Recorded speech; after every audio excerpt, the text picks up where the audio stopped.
Usually it is with Deion. Of the non-skilled position players in the NFL active now, Deion has 13 touchdowns and interceptions or punt or kickoff returns. Tyrone Hughes is next. Interceptions, only Eugene Robinson from Hartford, Connecticut has more than Deion of the active players right now. Oh, yes, he does play Major League Baseball. He had 285 with the Giants this year after coming over from the Reds. 33 homers, 36 triples throughout his career. He steals bases. He, at times, can hit for average. He does many things. World Series, Super Bowls. To say that Deion Sanders has had a unique and storybook athletic career would be a prime-time understatement. He's played with some of the best in football, some of the best in baseball. He is a Bob Seger epitome. There he goes on the road again. There he goes up on the stage. There he goes playing star again. There he goes. Turn the page. The first 3 years he came in, he did like everybody else. I mean, there was nothing out of the ordinary except he's one heck of a football player. Then I think it was his senior year, he said, I'm going to produce myself. I'm going to get into this money business. And he became an actor. Crazy.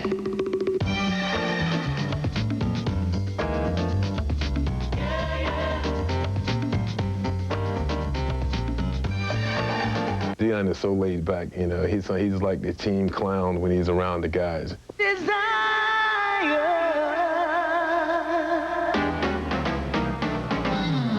Wherever he goes, basically the teams win, and he goes to good clubs, number one.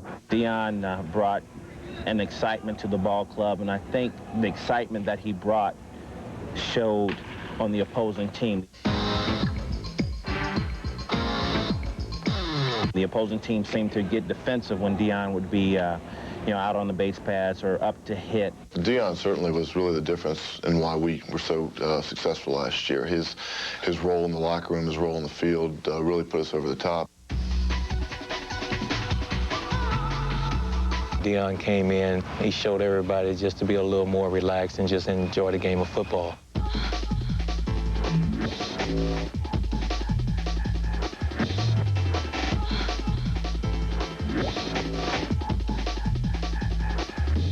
He's one of the best people I've played with as far as good human beings. Deion is still here in some aspect that he gave the young defensive backs a lot of confidence. Deion's a good brother. I love Deion Sanders, and I think he's a hell of a baseball player. Deion's come in and handled himself very well. He's been all business while he's been here, and when he's been out on the practice field, he's been all business, and I think guys on this football team appreciate that. I think more what Troy Aikman is just starting to find out is what's been consistent on all his baseball teams and football teams, and we've talked about it on this show. I mean, he is not the prime-time dancing. When it comes time to practice, he practices, and the teammates appreciate it. Now, will he match up well with Dallas? Sounds like it so far. Well, I really think, Chris, that he's a better match personality-wise with Dallas and San Francisco. You know, Mike Shanahan, the offensive coordinator of the 49ers, would have loved to have used him on offense last year, but Jerry Rice pretty much vetoed it. You know what, Joe? Michael Irvin, he embraces Deion at this point. Well, I think he should embrace him. First of all, he's a great football player. Secondly, he's a great friend. And it's amazing. The Cowboys have the two best players in football, Deion Sanders and Emmitt Smith, on the same football team. But you know what he brought the 49ers last year? A persona, a cockiness that has carried over. As a matter of fact, last week we started to hear it again from the 49ers. They're saying we're good. He doesn't have to do that now in Dallas, Tommy. He doesn't have to bring the persona and the cockiness. Gosh, they certainly have enough down there. All he has to do is bring his performance, and that's what he'll do. Although I think the Cowboy defensive backfield can still use a little bit of that. I think that when we heard Jesse Sapolu say, look, it's like he's still here in San Francisco, he brings a confidence level that's unmatched in this league. You look at Merton Hanks, you look at that defensive backfield of the San Francisco 49ers before Deion and after Deion, there's no comparison. Well, Larry Brown's a nice player. Maybe he becomes someone that elevates to a Pro Bowl status with Deion back there. We'll see. Well, meanwhile, the poor down... On track to break the single-season record for receptions by a tandem. The Packers, on the other hand, have found their groove and are tied with the Bears atop the NFC Central. And much of Green Bay's success can be attributed to its stellar defense, currently ranked #2 in the league. And when you talk Packer defense, you almost always have to start with their awesome front line, led by Reggie White and Sean Jones. And Howie, I know you've seen these guys for quite some time. What sets them apart from the rest? You know, I'll tell you, these two guys are great players. When you start a defense, championship defense, you want to start with ends. And there was some concern that the Packers would not be competitive in the free agent market. Well, I'll tell you, these two guys have gone a long way towards legitimizing the Packers as a player in this free agent market system.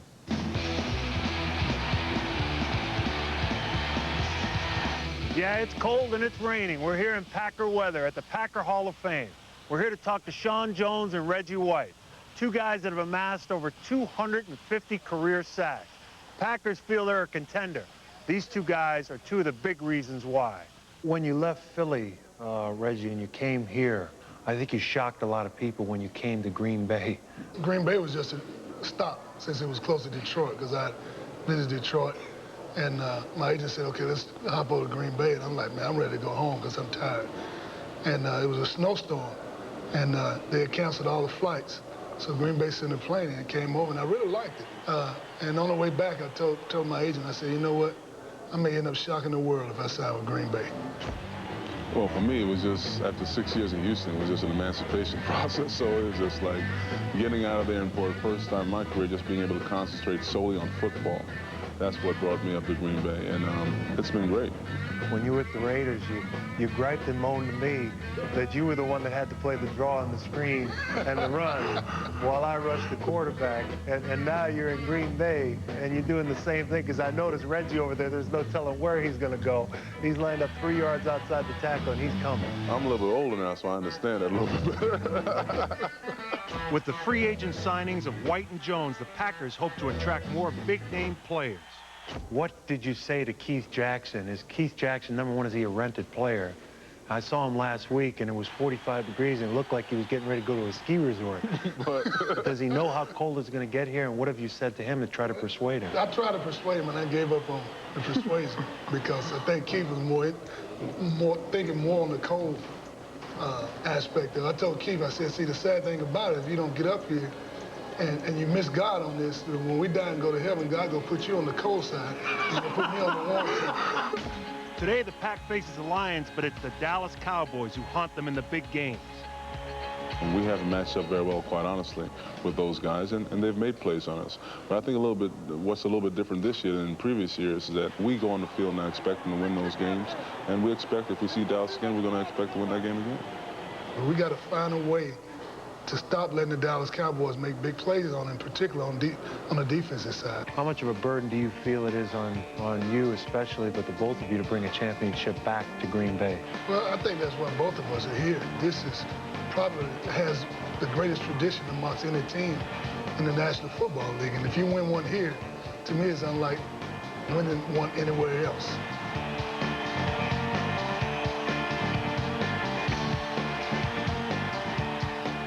Well, today should be a very exciting game. It's a rematch of a game a couple weeks ago. Look for the Green Bay Packers to roll Leroy Butler up as an extra defender. This will take care of two things. Take away the quick slant for Detroit, one of their favorite plays, and also it will take away Barry Sanders on the cutback. Look for screens, draws, and draw traps versus that very aggressive Detroit defensive line. We're all waiting for someone to jump up besides Dallas and San Francisco and be real good. There's nobody out there. Go back to Green Bay playing Dallas, guys, and they give up their first 300-yard passer, their first 100-yard rusher. They totally got stymied, but they own the Lions, and the Lions today are not going to be able to take care of these guys. And Terry, you know, Keith Jackson could really help Green Bay. But, you know, I hear there's a reluctance of the players to accept him because of his attitude and because he doesn't want to be in Green Bay. Now, what the coaches are going to try to do with Jackson today is play him close to the goal line, try to let him have a little success, maybe even score a touchdown with a touchdown pass. Maybe that'll help the transition. Yeah, well, that reluctance, if I were a player and here comes Keith Jackson, oh, good, you guys got a winning record. I'll come play with y'all now. That's garbage. I don't blame him. I would be ticked off, too. I can't stand prima donnas. Keith's always acted like a prima donna, and I was in Green Bay, and I hope, for goodness sakes, he has to stay up there, and they can never get rid of him. He deserves it. Cold side of heaven, JB. It'll be interesting to see if all that talent's wasted the rest of the year because he needs some numbers so he can get a big contract with another team. Shamur's not doing a bad job, guys. He's a pretty good tight end. Howie, he says he doesn't like prima donnas. My goodness. Hey, Jimmy, on the positive side, Green Bay on the positive side, Detroit on the negative side, typify the surprises and disappointments in the league. Well, there are two surprises, but some other teams have also caught my eye. Attention, class of 95, I need it quiet. We're only halfway through the season, but there are a few things that we need to discuss. Now, some of you may not like it, but it's time for your mid-season report card.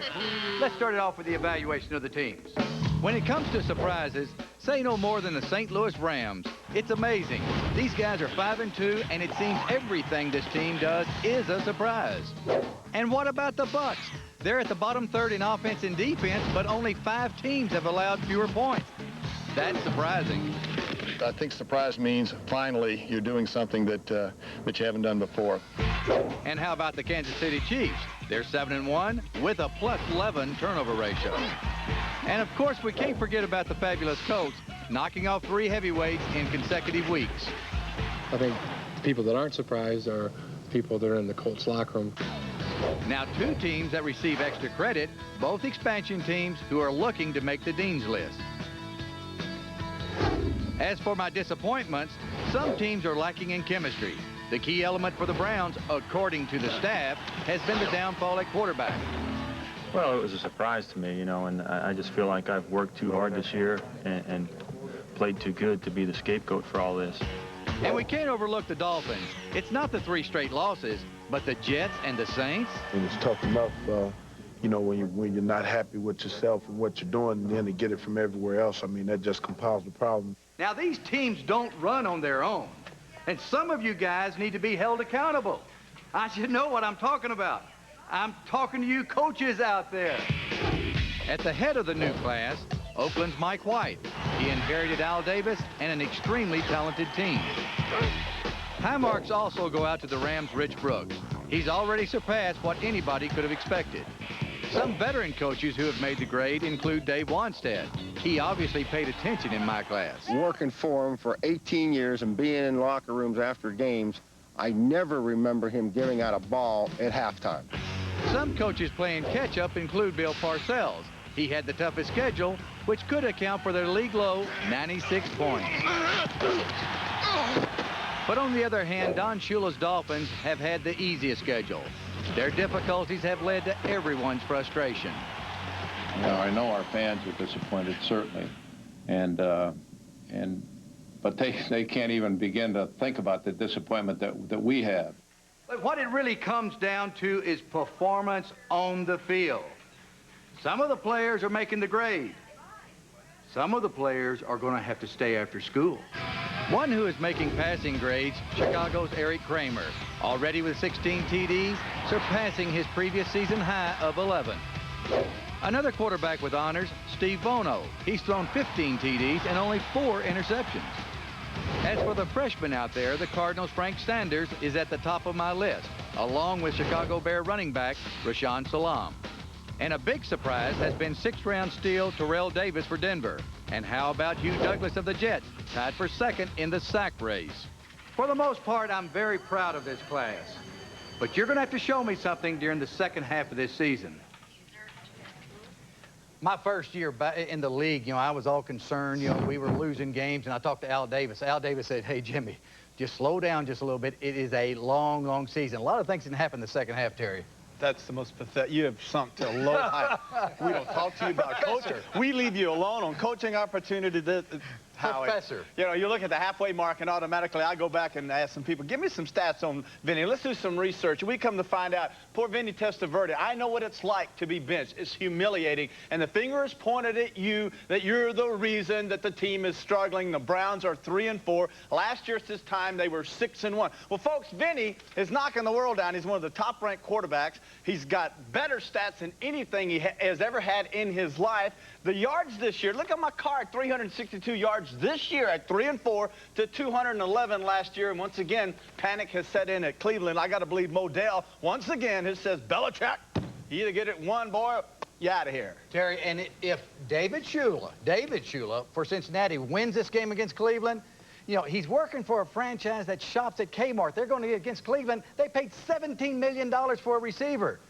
If he wins today, they need to get off his back. Yeah, I figured out what they're trying to do in Cleveland. They're going to put in that wing T offense that Marv Levy ran in 1978. That's why they're running with Zaire. 3 or 4 guys that have impressed me. Bono, Kansas City has learned, along with San Francisco, there is life after Joe Montana. This big guy, Bazzelli, down in Jacksonville, he's going to be an all-pro. Ruben Brown, the offensive guard from Buffalo, great draft pick. And I'll tell you, the third guy, Brunell, Philadelphia is kicking themselves in the rear end. I knew this guy was a player. I didn't know he was this good. It's Sunday, and I want to apologize to everybody. We are being awful mean up here today. Oh, no, This is awful mean. Halloween's coming up. Is that what Halloween's yeah, and your coming up. ghost is all over the country. While these guys are feeling guilty, Jeff Blake, Gus Frerotte, Isaac Bruce, some good names indeed. All right, surprises in the league. All right, folks, still a lot more to come on today's show. He's back, and the D in Dallas now stands for Deion. He's a $35 million cowboy, and guess what? Everybody is talking about it. He's such a talent that you really need, as Jerry Jones paid so much money for him, we need to play him in other places other than defense. And it's rather fitting that Deion's return is at the place he referred to as his house. Deion warming up in the Georgia Dome. Back in Hollywood, inside of Studio 7, after this.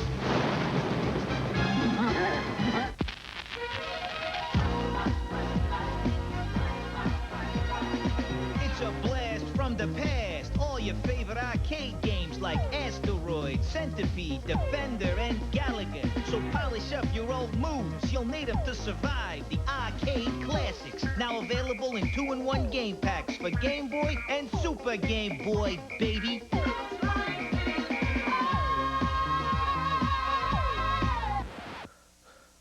Serving up another great catch. Red Lobster presents the Catch of the Day. What a catch! Week 8 in the NFL saw passes fall from the sky into heavenly hands. But stay tuned to see who made the Catch of the Day.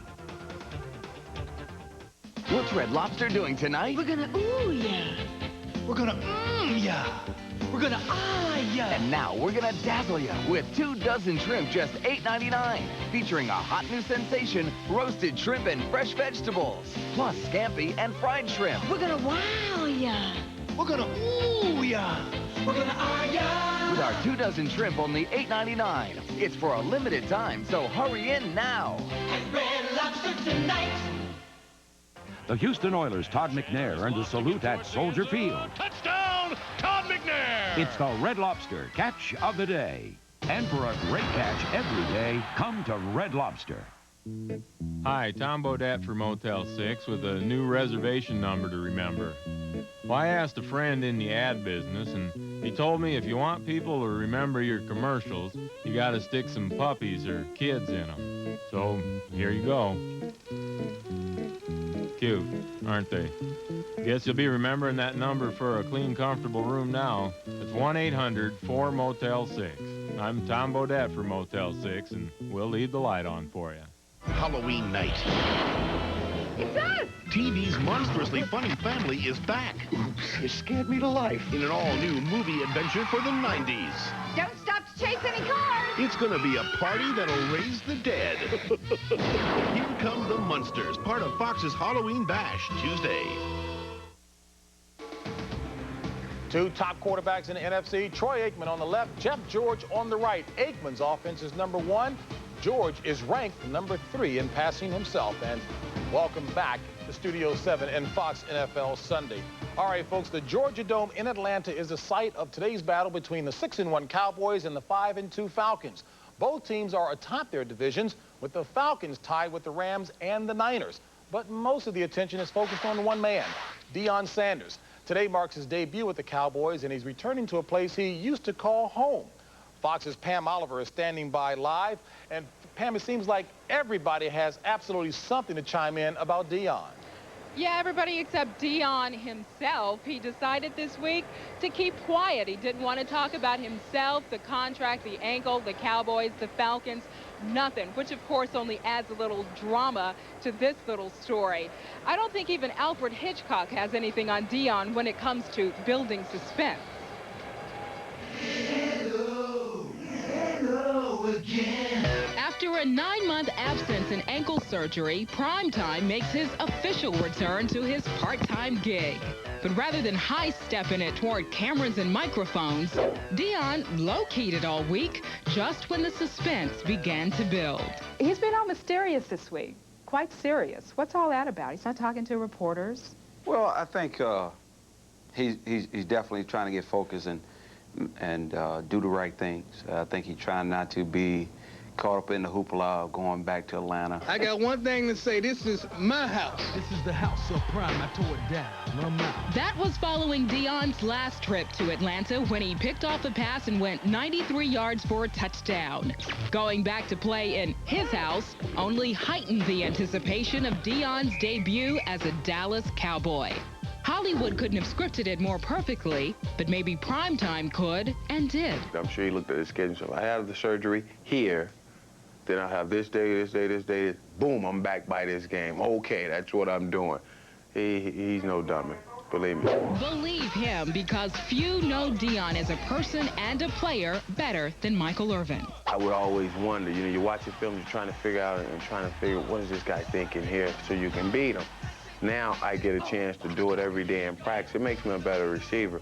And I tell him all the time, if I'd have known that's the way you was thinking here, if I'd known that's where you, so man, now if you go to another team right now, ooh, you know, because now I am inside his head. Deion's been hard at work preparing to play not just defense, but offense and even special teams. He's got excellent hands, great speed.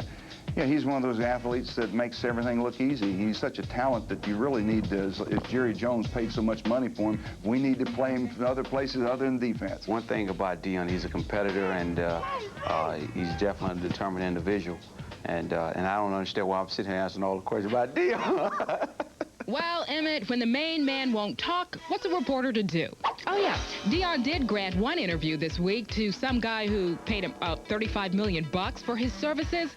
Now, would that be checkbook journalism? So, if someone, like, paid you to be his honorary spokesperson for the week, what would you say about what he's probably feeling? He's not like coming here saying, hey, you know, I'm just here and I'm this, I'm that, I'm above people. He's I'm one of the guys, man, and I want to carry my load. Hey, I'm taking this primetime show on the Fox. Be there, baby. Now, those close to me tell me that Deion really just wanted to get this game under his belt with as little self-promotion as possible. Things should return to normal after this.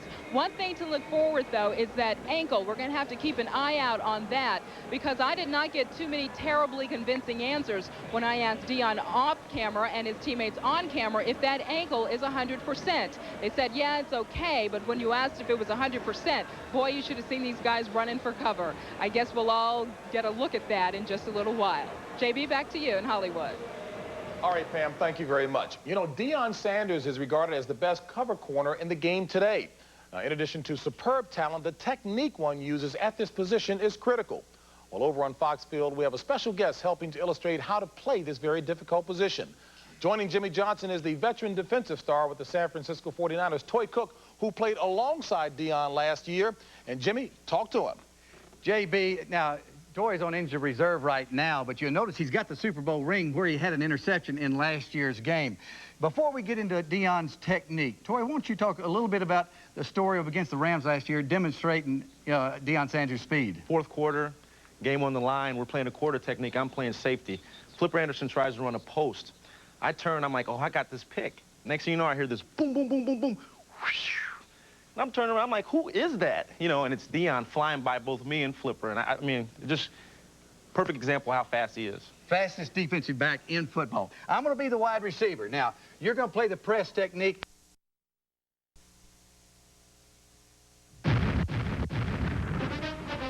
Off to their best start since 1986, the Atlanta Falcons suddenly find themselves tied atop the NFC West.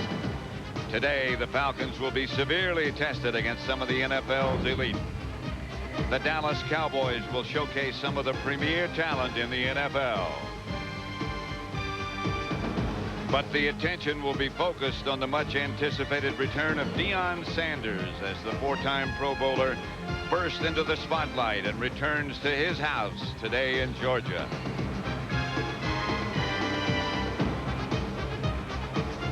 Georgia Dome, where last night the city of Atlanta celebrated the World Championship for their Atlanta Braves.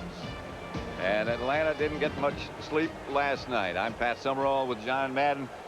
John, the Dallas Cowboys come to town to play the Atlanta Falcons, two of the best teams in the NFL.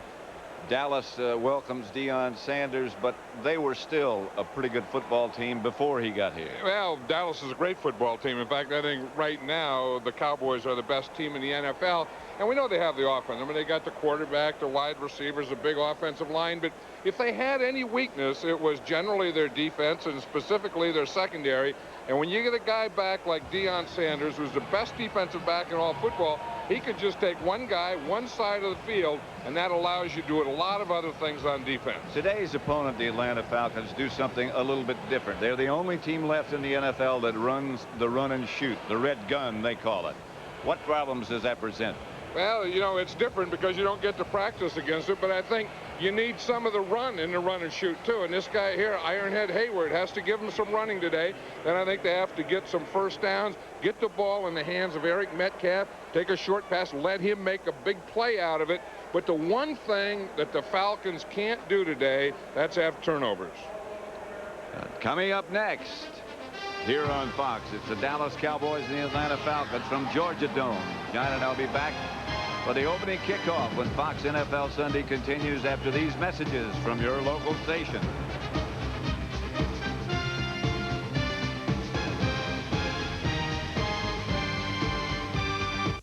You're in Atlanta. The Dallas Cowboys against the Atlanta Falcons. There's the head coach of Atlanta, June Jones, and Barry Switzer, his second year as the head coach of the Cowboys. Atlanta won the toss.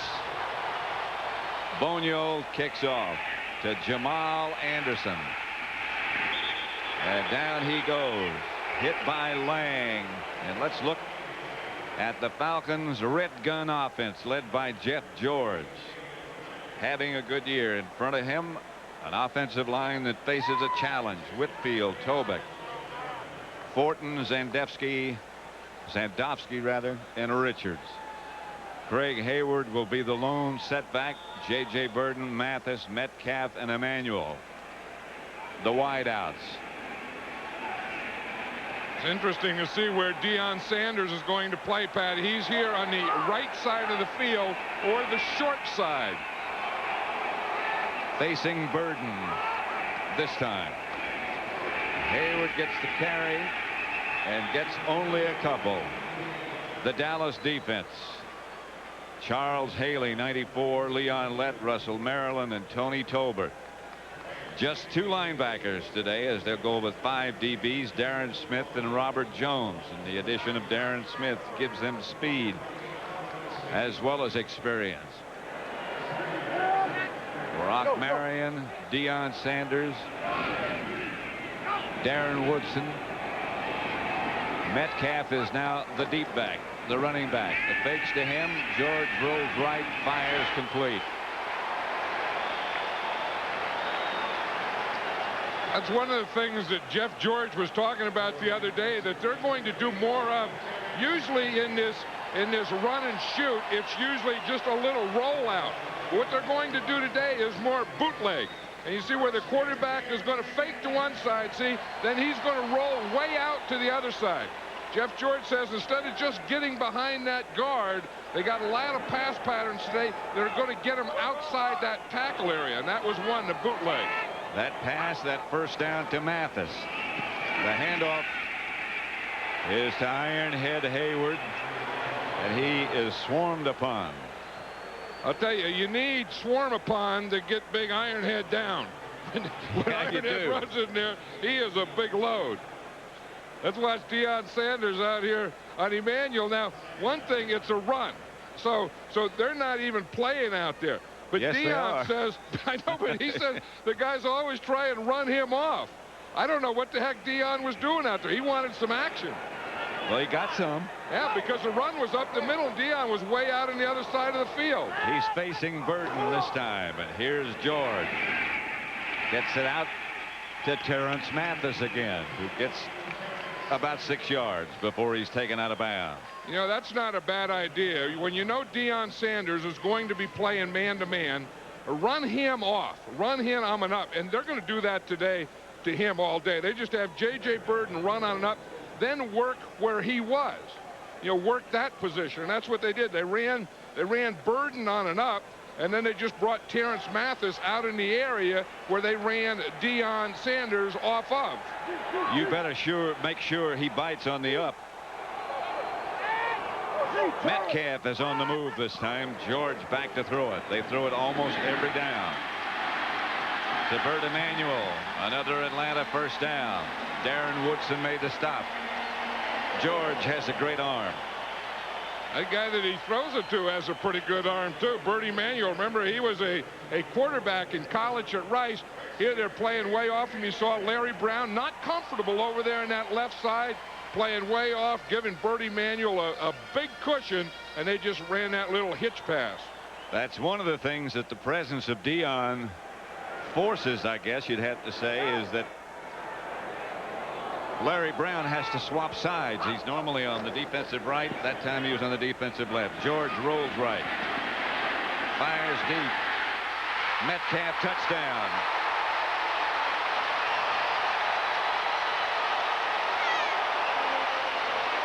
That's the drive the Falcons needed. Yep. No turnovers. Jeff George confidence. Cowboy rush didn't knock him out of his rhythm, didn't knock him down.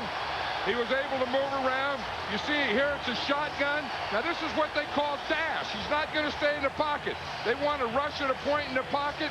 He just runs that dash, ran out to the side. They just put Eric Metcalf right down the middle. He split those two safeties, and Jeff George threw a perfect pass. And George 4 out of 4 on that drive. Extra point by Morton Anderson. The longtime New Orleans Saint is good, and Atlanta leads 7-0. George to Metcalf.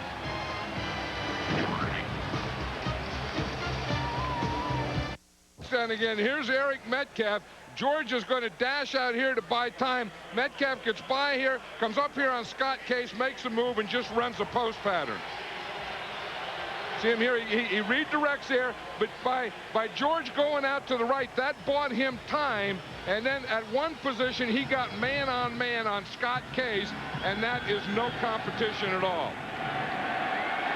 Anderson's kickoff, handled by Brock Marion. Flag on the play. Aikman gets ready.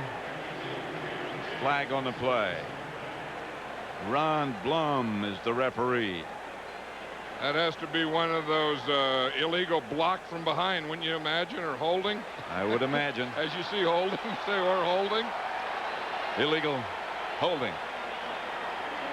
Aikman having a great year, sensational year. One of the best offensive lines, Tuanay, Newton, Donaldson, Allen, and Eric Williams. Emmitt Smith, Darrell Johnston, the two running backs, Kevin Williams, Michael Irvin wideouts, Jay Novacek the tight end. Long time in the huddle. Kevin Williams improved, in the words of Barry Switzer, 200% between Thursday and Friday. Here's Aikman. Irvin to the 15. Picked up about 6. Jesse Tuggle and Darryl Talley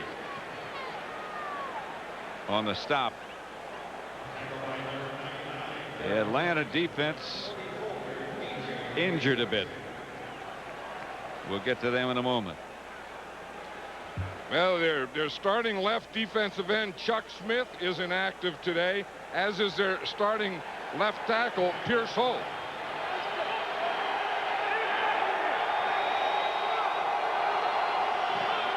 Archambault is the left end. Aikman steps up, fires. Michael Irvin again. Jumpy Gathers is one of the defensive tackle. Mo Gardner the other. Dolman and Lester Archambault the defensive ends. Talley, Tuggle, and Matthews the linebackers. And the secondary, DJ Johnson, Harper, Ross, and Phillips. That was Michael Irvin's 73rd straight game with a catch. That's a Cowboy record. Broke the record held by Tony Hill. Here's Emmitt Smith, first carry. Emmitt bangs it for a first down. Roger Harper made the stop. I'll tell you, maybe that score by the Falcons was a wake-up call for the Cowboy team, because watch this offensive line fire out. You know, we always talk about Emmitt Smith and how he runs. Daryl Johnston is always a great lead blocker. He does it again. Emmitt Smith just finds that hole, that crack, hits it quickly, and boom, the next thing you know, it's a first down. Nate Newton, a good block on jumpy gathers. But it's all those guys working together. It's the big offensive line, along with Daryl Johnston, and great running by Emmitt Smith. Novacek on the move. Emmitt Smith again, hit behind the line by Clay Matthews and dragged down there, no gain. There's an amazing guy, isn't Really? it, Pat? A linebacker, Clay Matthews. I remember when his dad played for the San Francisco 49ers. Clay Matthews, his 18th year in the league. Now you say, you know, I mean, you find 18-year guys that do something, but Clay Matthews, 18 years as a linebacker. No linebacker has ever played that long in this league. Well, there it is right there. Of course, his brother's a great player. Bruce Matthews with the Houston Oilers. And as I said, I remember his dad, Clay Matthews Sr. with the 49ers. I hate to say it, but I played against him. He's here today. Yeah. Out to Emmitt Smith. Tuggle and Talley. There's Clay Matthews right there. Now she looks different from what I remember. And there's all the grandkids. Clay Matthews Sr. grandkids. My name's Clay and I'm 9. Hi, I'm Jennifer.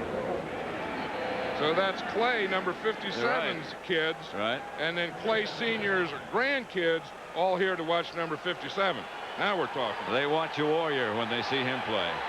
And he loves it. Yeah, and that's why he plays. I mean, it's still a game to him. 3rd and 4, 3 wide receivers.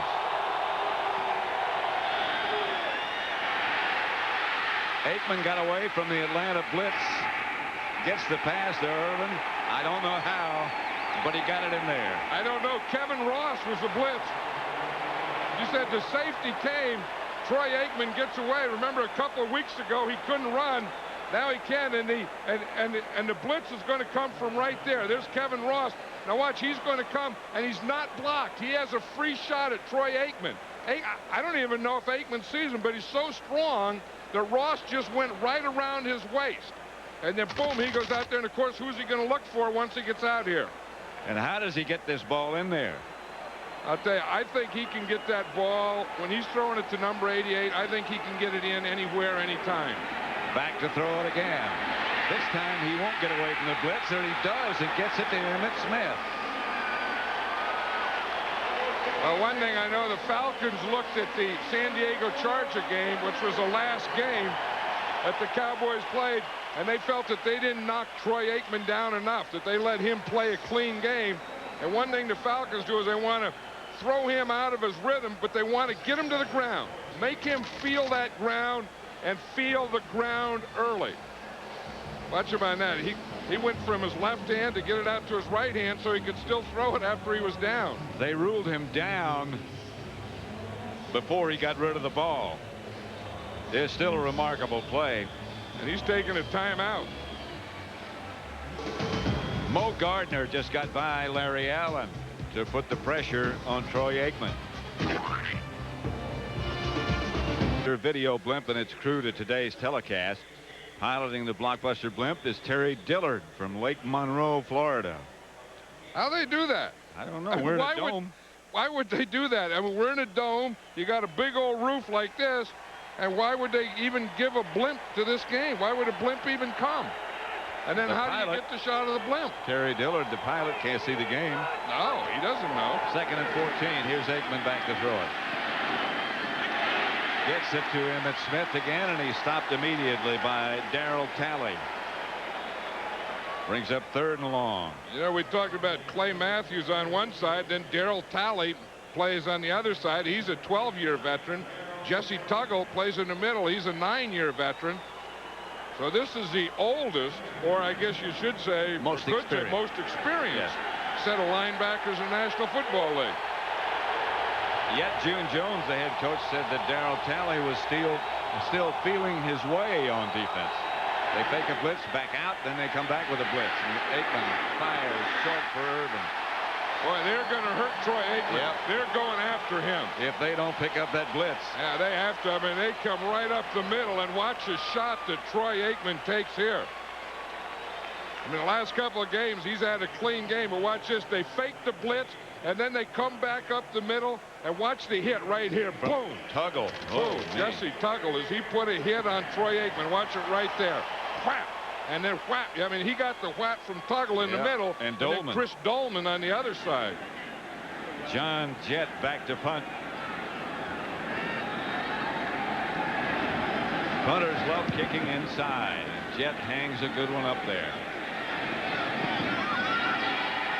They signaled fair catch. The ball bounced after Metcalf signaled fair catch.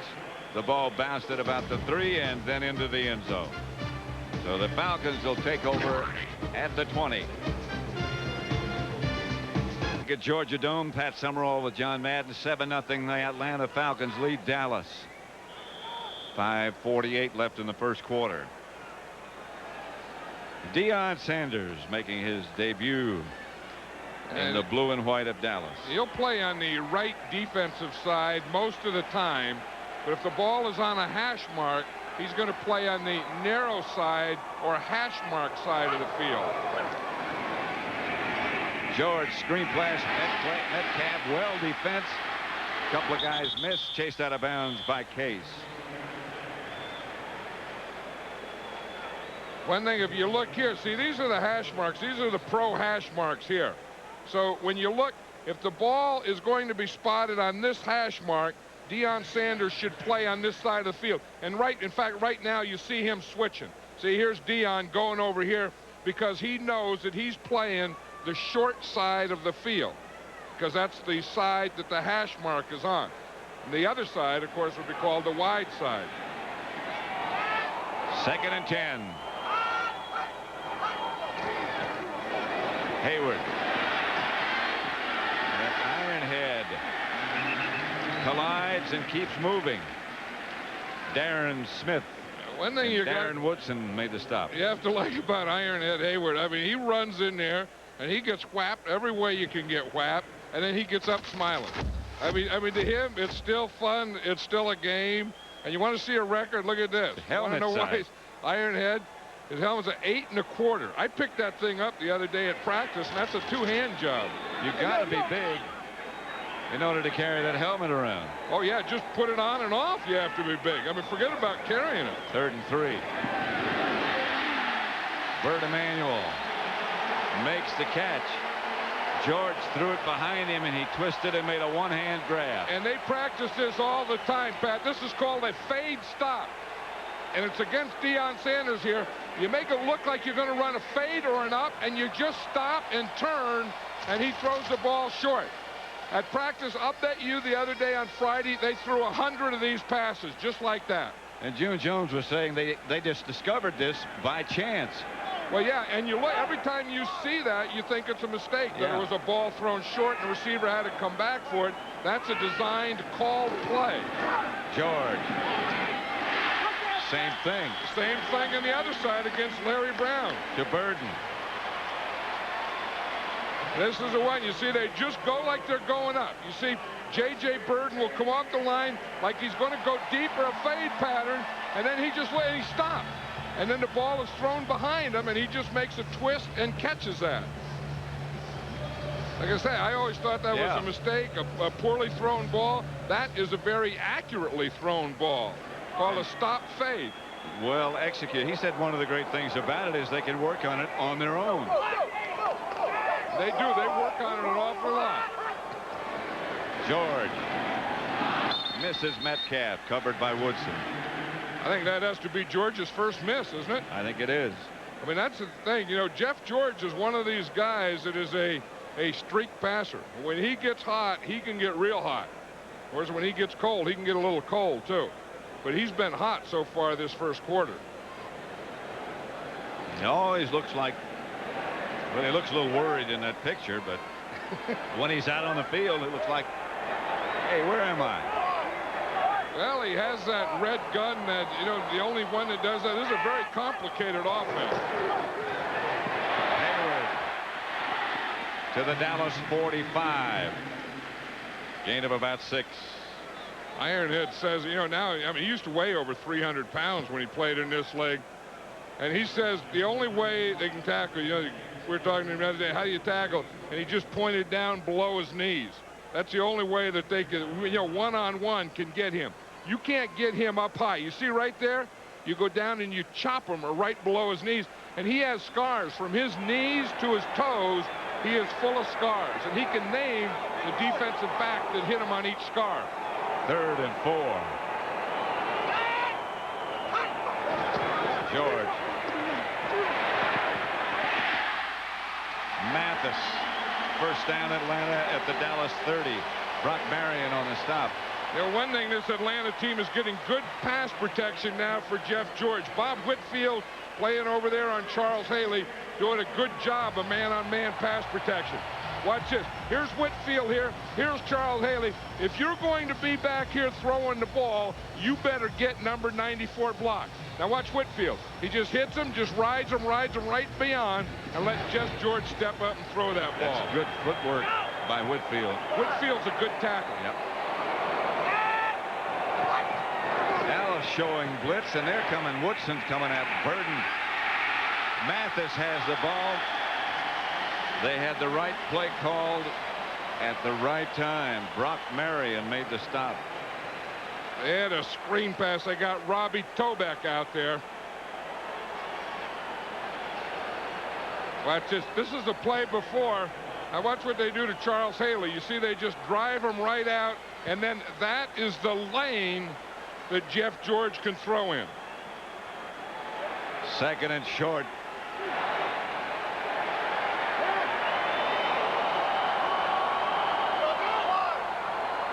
They need about a yard. Hayward is the deep back.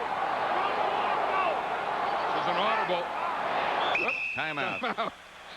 He went from a play to an audible to timeout.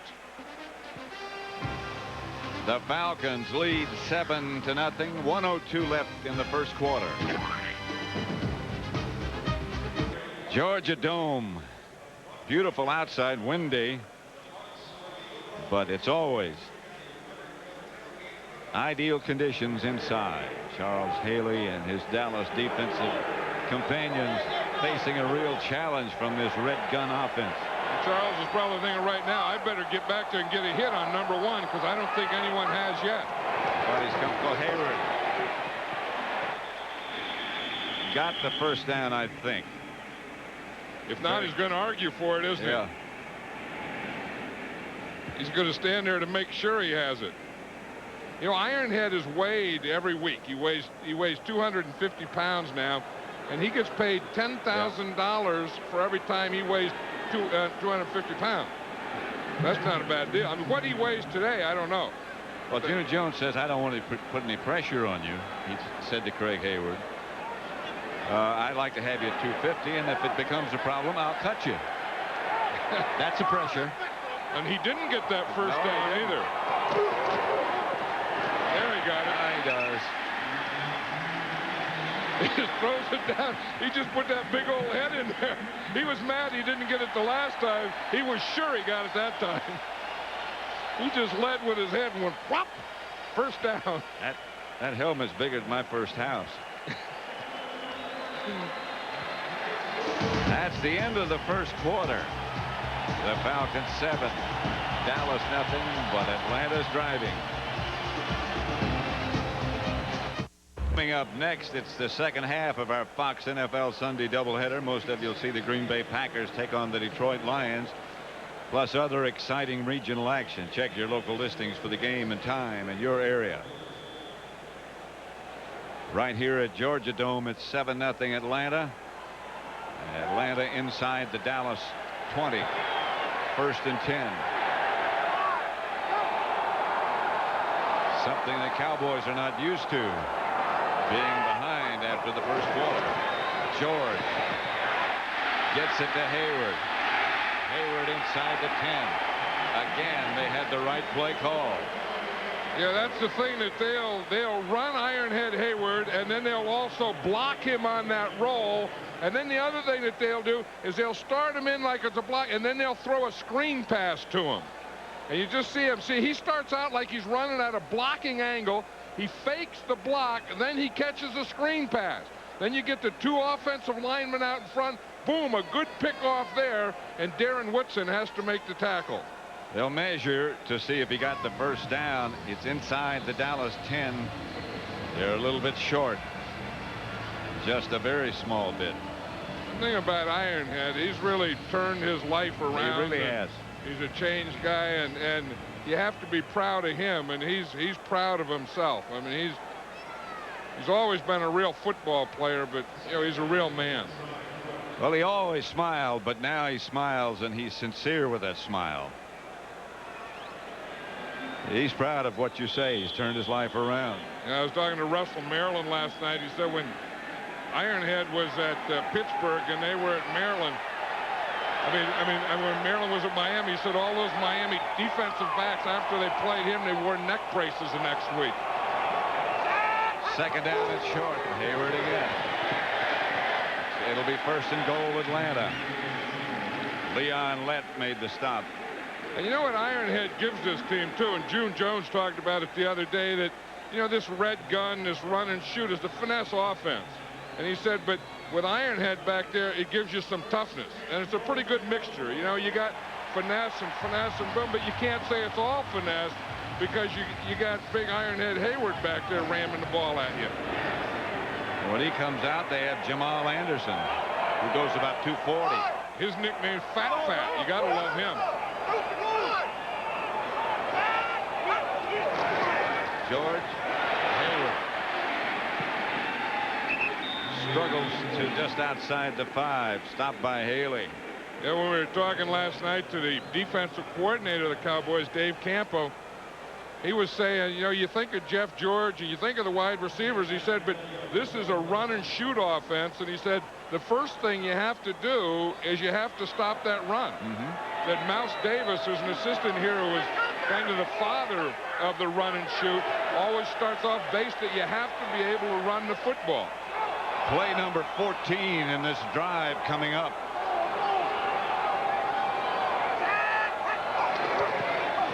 Hayward behind the line by Hennings. That's the place to get him. If you're going to get Ironhead Hayward, two things you have to do is, one, you either have to get him before he gets started in the backfield, or if he does get started, then you better hit him low. That time Chad Hennings got in the backfield, got the penetration. Watch Hennings here. He's just gonna knife right through. You see him, he starts in, then he just splits that gap and comes right around Sandowski. Third and goal. Now you got to cover him.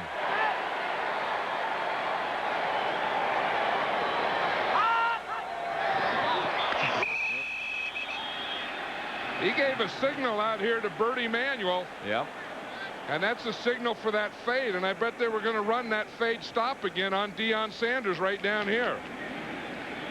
Well, they got out of sync.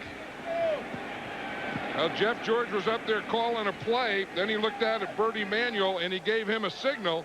Then he went back and never did get the ball. And the Cowboys move. Let's see who moved. Fraction, 94 defense. Half the distance. Repeat third down. Well, whatever he did, it worked, but Haley doesn't like the call at all. I can't say I blame him. Yeah, he's saying if someone moved on offense. Now here's Charles Haley here, and you're going to see that they do move. The first movement was Jeff George. That was a bad call there. I mean, Haley knows when he sees something on offense move, he's going. Third and goal at the 3. And he was right on that play. Yes, he was. Now I wonder if they can throw that fade stop right here. They may be too close. Maybe too close, you're right.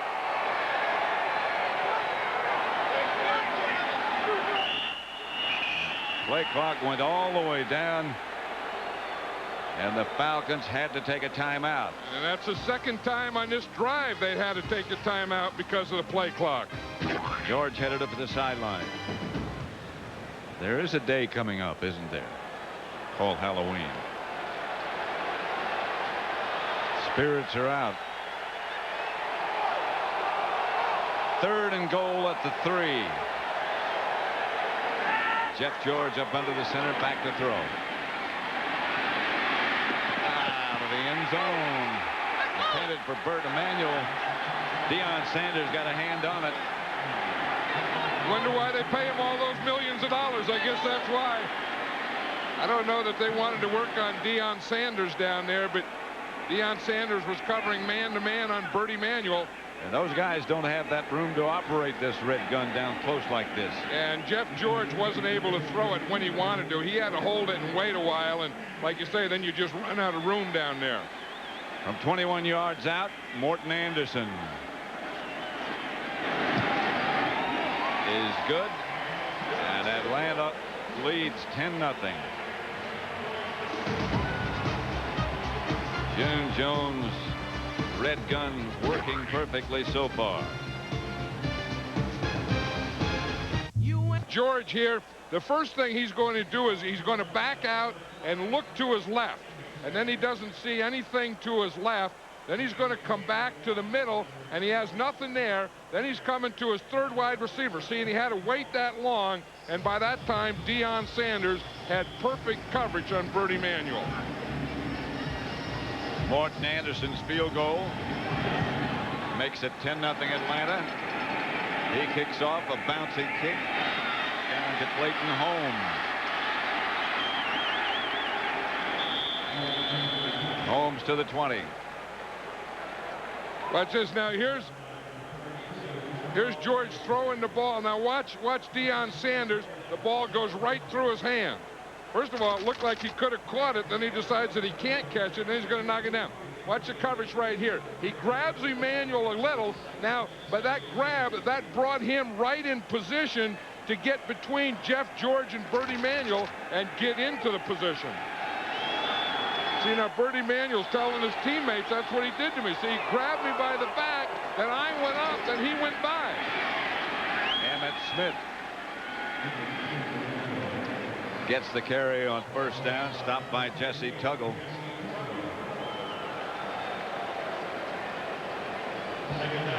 You know, one thing, these both on offense and defense, although this is only the 2nd time the Cowboys have had the ball, but looked like the Atlanta Falcons have really kept them out of sync. It looks like the Falcons have come out here and put the Cowboys on their heels. Well, the key is they've kept the ball.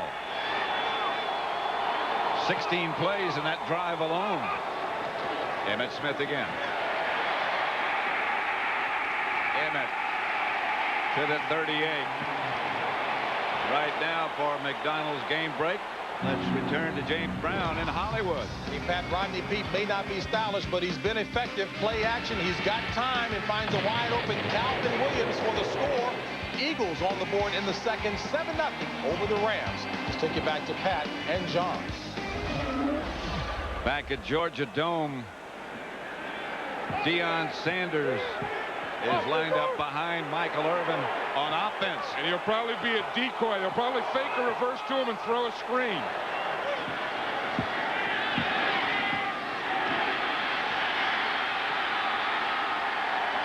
Successfully to Emmitt Smith. Yeah, they said that that's what they were going to do the first time, you know, put him in on offense, and then the Falcons say, there's Deion, there's Deion. So instead of giving him the ball or throwing it to him, they were going to fake it to him.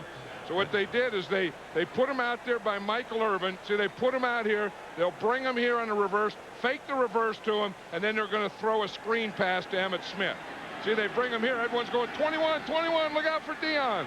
Then they were going to screen back to the area that he left from. First down. It's something, you know, it's an offensive play. Emmitt Smith again. Gets into Atlanta territory. Picks up about 4. Sanders had gone back to the sideline, and Kevin Williams was back in the game. So Deion's offensive effort so far has been one play, a decoy.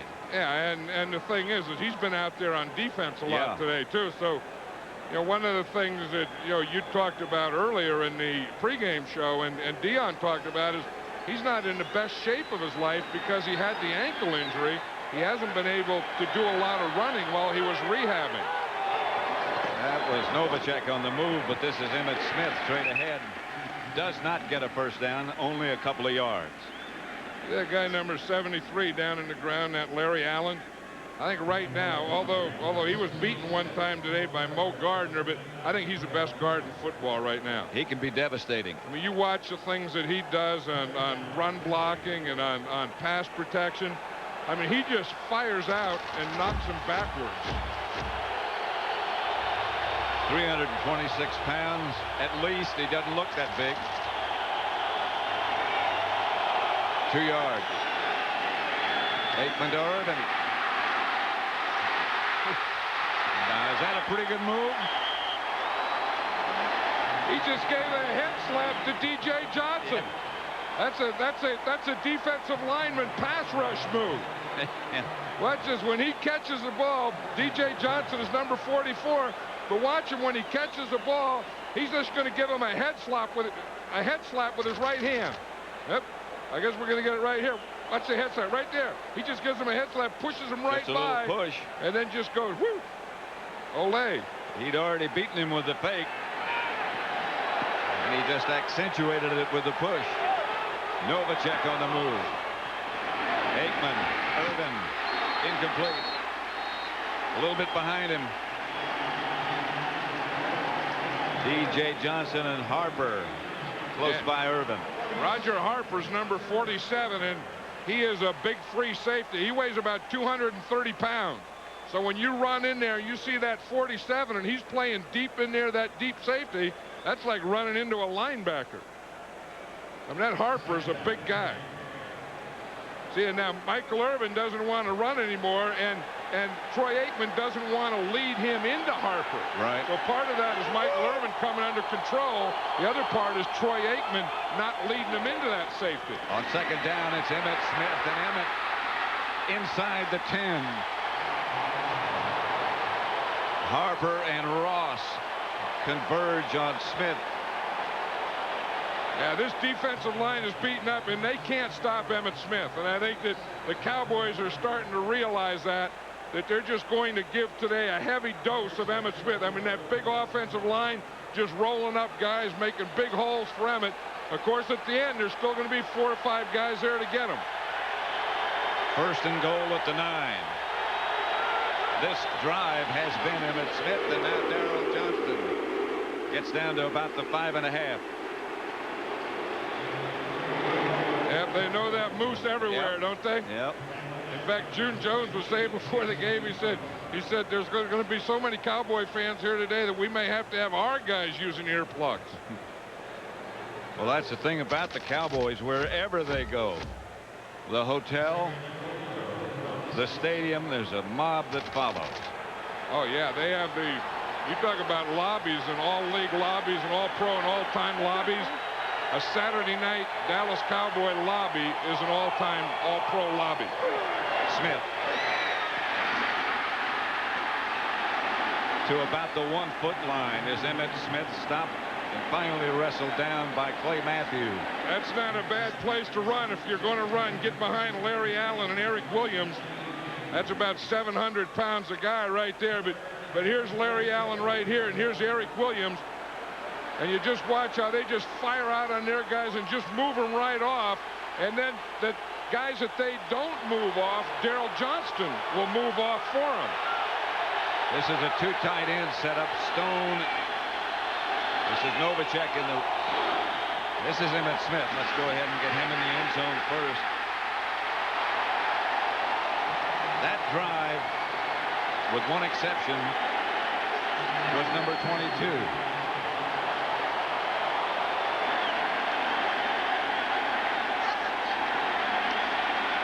They needed something to fire him up, and it's Emmitt Smith. With a lot of help from his offensive line and a lot of help from Daryl Johnston. We know that whole look that he has coming off there, to me, is determination and competitor. Boniol's extra point is good. You talk about competitor. No one is more competitive than Emmitt Smith. 7 carries, 45 yards on that drive, plus the pass reception on the screen when the play that Deion was in. 10-7. And you'll be there, huh? Well, you're clearing the way, aren't you? Yeah, I'm going to Las Vegas right from here. Yeah. Preston. Flag on the play. Greg Briggs down to bring him down. You know, in every game you have momentum within a game, and then you have momentum changers.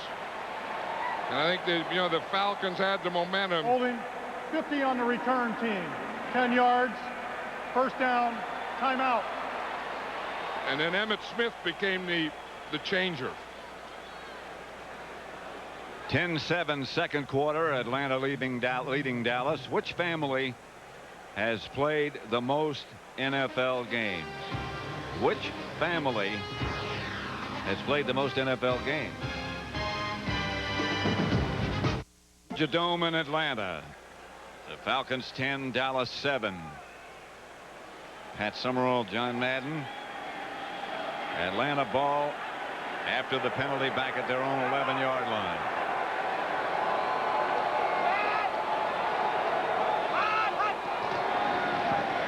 George chased by Tolbert, gets the ball out to Metcalf.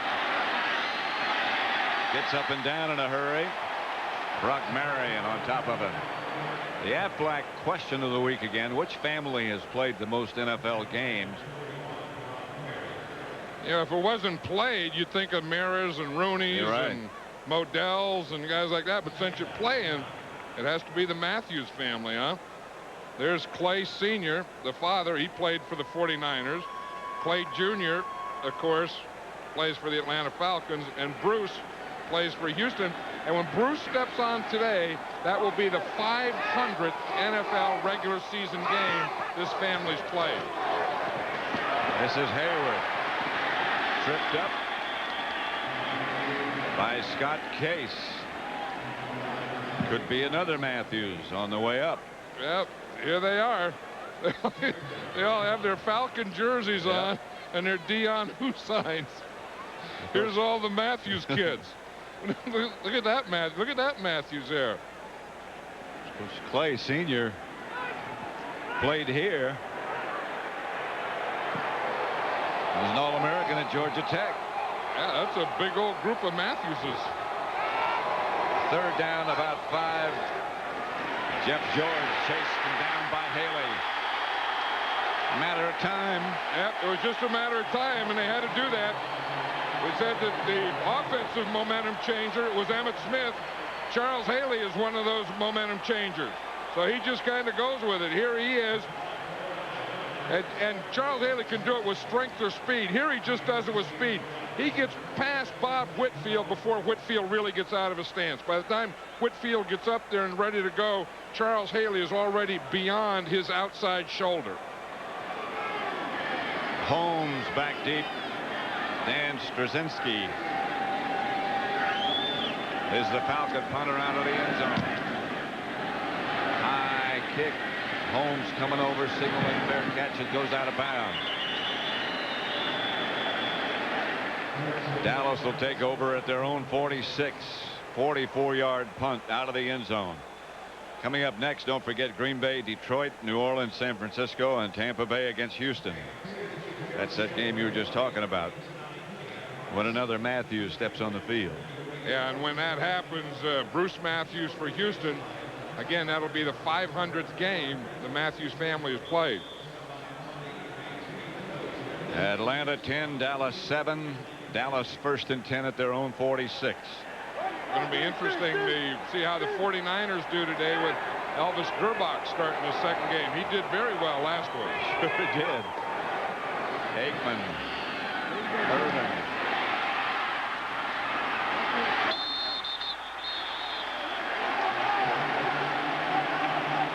Irvin. I think this is all the Cowboys need, is they just needed their defense to get them the ball. I mean, early in that first quarter, Atlanta controlled the ball, and the Cowboys just didn't have it, because when you get it, And this team has Michael Irvin out there, and they have Jay Novacek, and they have Emmitt Smith that they can hand it to. That big offensive line, Johnson leading. I don't think there's any defense in this league that can stop him. You just got to keep the ball away from him, which That's Atlanta did. probably the best defense, that and no turnovers. Emmitt Smith to the Atlanta 40. And then they just give him a heavy dose of Emmitt Smith because this defense can't stop Emmitt Smith. And this defensive line can't handle the Cowboy offensive line, and they can't handle Emmitt Smith. I mean, this is kind of the midpoint in the season, and I would think if I had to pick, say, who's the best player in the NFL right now, I'd have to say it's Emmitt Smith. I wouldn't disagree. I don't know that you'd be an argument because I'm not sure who the second best guy would be. Aikman to Kevin Williams this time, and he gets a Dallas first down at the 25. He's got so many places that he can go, and he can get it there. Maybe that's the second best guy right there, Maybe. Troy Aikman, which is scary when you have the first best player and the second best player in the whole league. Troy Aikman was saying last night that he wants to get the ball more to Kevin Williams. He said it's not Kevin Williams' fault, and he said he looked at the last game they played, and he even told Kevin Williams, he said, I have to get you the ball more. You've been open. You've done everything that you've been asked of, and I just haven't done my part for you. Cowboys go with Kendall Watkins, two tight ends. Aikman back to throw it. Incomplete. Anthony Phillips, the defender intended for Irvin. And we have 2 minutes left to play in the first half. Atlanta 10, Dallas 7. Home at Georgia Dome that they don't acknowledge in Atlanta. One guy that hasn't caught a pass yet in this game is Jay Novacek. Right. And you'd expect that one of those should be coming up shortly. This would be a good down right here. It's also a good down for Emmitt Smith. Almost broke it. Tripped up by Tuggle, he was in the end zone. Yeah, I think right now that the Cowboys know that they can't stop Emmitt Smith just running here in this left side. It's a draw. They get Chris Dolman up the field. Chris Dolman is rushing the passer. Mark Tuinei just pushes him by. Dolman just runs himself out and creates such a big hole that you could darn near drive something through it. Did you see the block that Nate Newton got on Gathers? Yeah, Nate got that drive block, and that's the other part of the play. Aikman. Emmitt Smith at the 5, where it will be first and goal, Dallas. Nate got another good block on Jumpy Gathers there that really helped open that hole for Troy Aikman to throw the ball. Watch Nate here. He'll drive Jumpy Gathers in here. We get it out here, and this is the lane that Troy Aikman throws the ball. You see, you not only have to have an open guy, but you see Nate Newton coming down there. He knocks Jumpy Gathers all the way out of that line, and then Troy Aikman can just, in essence, play catch with Emmitt Smith. This is a Dallas timeout. Don't forget, coming up at the Dockers halftime, JB and Terry. Scores from around the NFL and Buster Mathis Jr. An interview. There's a helmet down there in the field. Someone left their helmet out there in the field. Kevin Williams is just taking it off. Kevin Williams, there was no Michael Irvin. There was no, yeah, but there ought to be a head in every helmet. Should be. So there was a helmet was in the huddle with no head. Well, it's Halloween. I know it. And Michael Irvin just left his helmet in the huddle and walked off the field. Ron Stone now, we started to say this a minute ago, is lined up as an eligible receiver, a tight end on the right side. This is Emmitt Smith to the 2. A dose of Emmitt. I think a heavy dose of Emmitt because I think the Cowboys know that the Falcons can't stop him, and I think the Falcons know that they can't stop Emmitt Smith. And it's just going to be just enough to slow down the pass rush too. And after a while, once you can't stop Emmitt Smith, then the Cowboys can do anything they want to. Second and goal from the 2. Didn't get Hit at the 1 by Ken Tippins. Right, Tippins came across. He saw that. Yeah. Daryl Johnston got a good lead block. Watch number 48 Johnson here. He's going to get a good block. Emmitt Smith starts to run off, and then whap, right there comes Tippins from the side. And Dallas 7. Dallas has it 3rd and goal at the 1.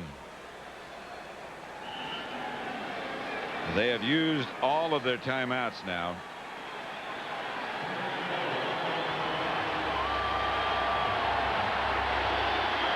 I think this almost forces a passing situation, because you either want to, throw the ball and then it's either a touchdown or it's incomplete, and then you can kick your field goal. Well, a dose of Emmitt wouldn't be bad either. And you don't have any timeouts left. The pass. The touchdown, Novacek. And see, the Falcons should have known that the Cowboys didn't have any timeout, and although the ball was on the 1-yard line, to save it, they had to throw the ball, or time would have ran out if they didn't make it. So what they did is they run a play fake. You see, they fake the run, and they fake right in here. Novacek runs a crossing pattern. He's just running the deep line, the back line.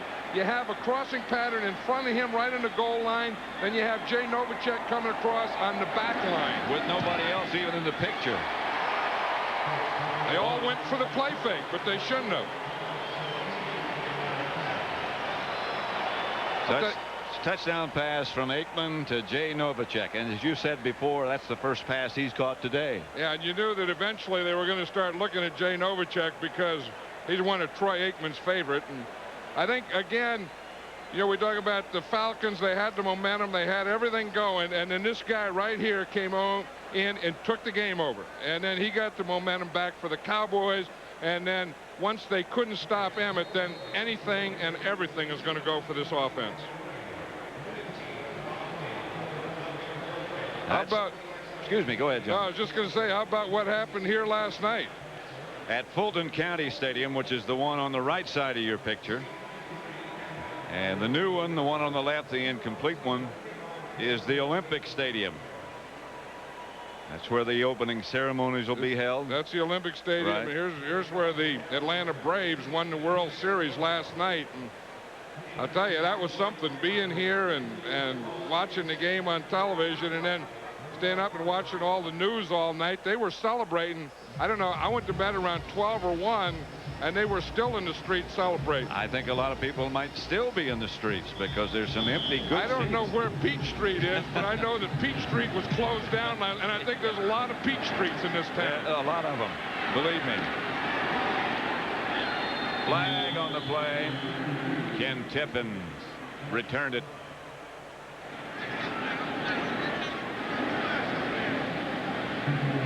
Dallas leading by 4. Penalty marker on the play on the return against Atlanta. Falcons have 1 timeout left. Holding number 27 of the receiving team, 10 yards from the spot of the foul, first down. Call against Brad Edwards, 12 seconds left. Look at this touchdown again. But the first guy that's there to congratulate him is Troy Aikman. And then a guy who's not even in the game, doesn't even have his helmet on, comes, pats him on the back, pats him on the head, takes the ball from him, and runs it off. Michael Irvin, what's that all about? Well, Novacek's got to stay in to hold for the extra point. Oh, so yeah, so Michael Irvin does everything. I mean, he leaves his hat and the helmet, and then he comes and said, "I'll take care of the ball for you." I get it. Jeff George. Terrence Matthews, that should be the last play of the first half, although the Falcons do have 1 timeout left, and they stop it with 2 seconds to go. You know, one of the things that Deion Sanders was talking about, as we saw Michael Irvin come in and take the ball from Jay Novacek, he said that this team, the Cowboys, is really a fun team to play for. He said it's more like playing in high school than it is like playing in the National Football League. Of course, Deion has a lot of Florida friends, as you were pointing out yesterday. On this team, Michael Irvin, Emmitt Smith, Nate Newton from Orlando. There's Nate Newton right there. He's trying to find his belt. I think Nate's been blocking jumpy gathers, which is a full-time job, and he's done it for a half, and in that process lost his belt because his belt is down in there somewhere. I think it's been a long time since he found his belt. Well, yeah, I mean, you go from a point in life where you can see it to a point in life you just have to feel for it. 2nd and 6. Hayward. Clayton Holmes made the stop. That's going to be all of the first half. Just looking for them. Looking for somebody to run into. I know he was. 14-10 Dallas at the half.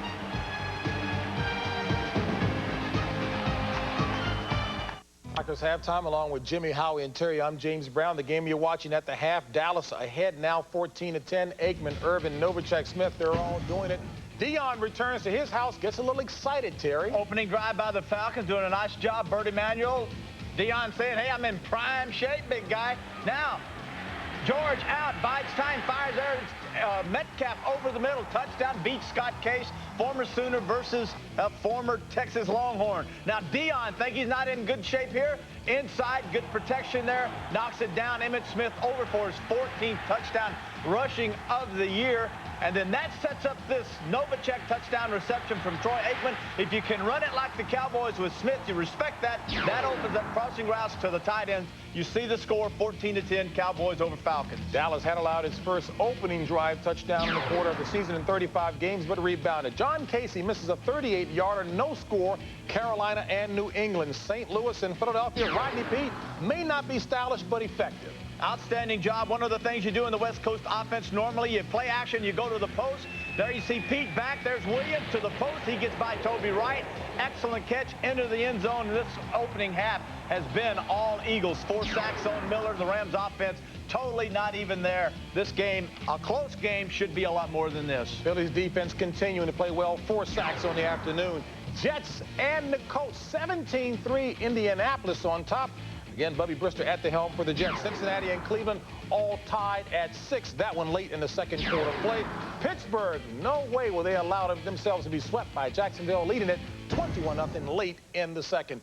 Jimmy, my goodness, you go Dallas, you get strong and start pushing folks. Well, one guy that was pushing was Deion Sanders. There's something about the dome that makes him want to fight. Last year it was Andre Rison. This year, Bert Emanuel. Now, Emmitt Smith, he's running the ball to the left. You'd think he'd be going to the right side with Eric Williams and Larry Allen. The reason they're going to the left side behind Mark Tuinei, who's had a bad back, is because Chris Doman's running up the field, opening up a big running lane. They will continue to run the ball left because of Chris Doman's play. Yeah, I'll tell you, minus Chuck Smith and Pierce Holt, it looks like that offensive line from Dallas, much like the guys going to be fighting on this network next week, took some early blows, but don't get too excited because Mike Tyson's going to start throwing those big knockout blows. Terry and I were supposed to go at it, but he's claiming injury right now. So, in fact, you talk about next Saturday. Can you believe that? We're going to talk with the guy who will be fighting Mike Tyson, Buster Mathis Jr. We'll do that after this. 10 at the half at Georgia Dome. That's Stone Mountain in the distance. Pat Summerall here with John Madden, and I think you'd have to say the Falcons early on in the going had the Cowboys on their heels.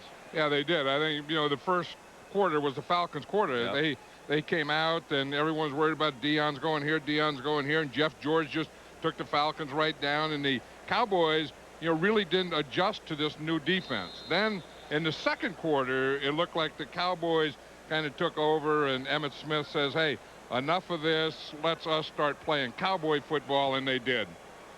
That would be reflected certainly in these statistics. These are done by quarter.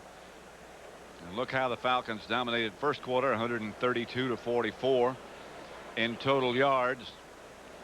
And in time of possession, they dominated as well. Yeah, and in score. And then you go to the second quarter, and then you see that the Cowboys take over all that they get the 134 yards now to the 38 yards of the Falcons. One big thing, and I think the reason that this game is so close, is that there haven't been any turnovers, and especially this one right here. I think that's real big. Like I said earlier, if the Falcons are going to stay in this game, they have to keep those turnovers down to none. Done.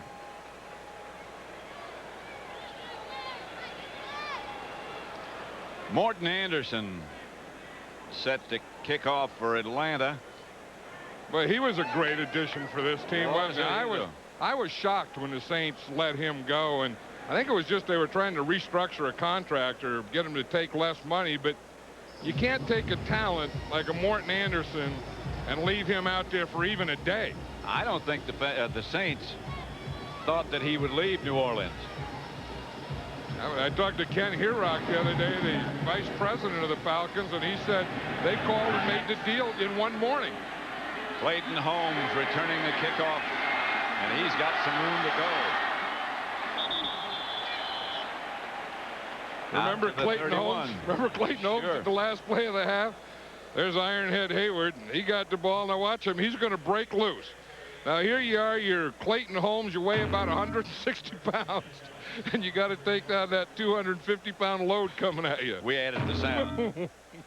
I think it was more of a point like that and some crash and crinkle. Ironhead looking for somebody to run into. Oh, yeah, because that was the last play. Time had run out. He knew he wasn't going to go all the way, although that'll help his rushing stats. On first down, Smith tripped up by Tuggle right at the line of scrimmage.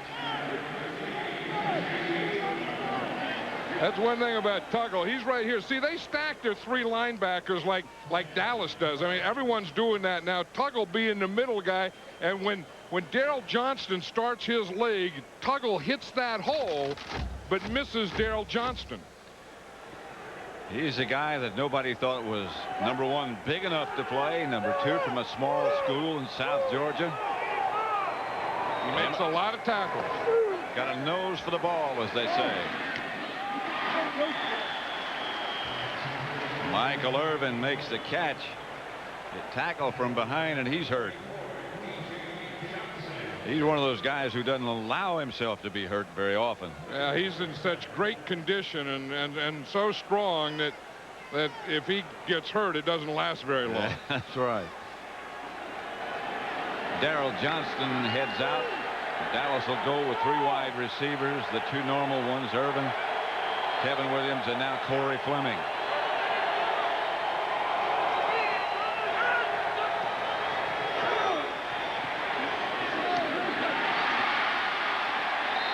First down, Dallas to Kevin Williams from Aikman.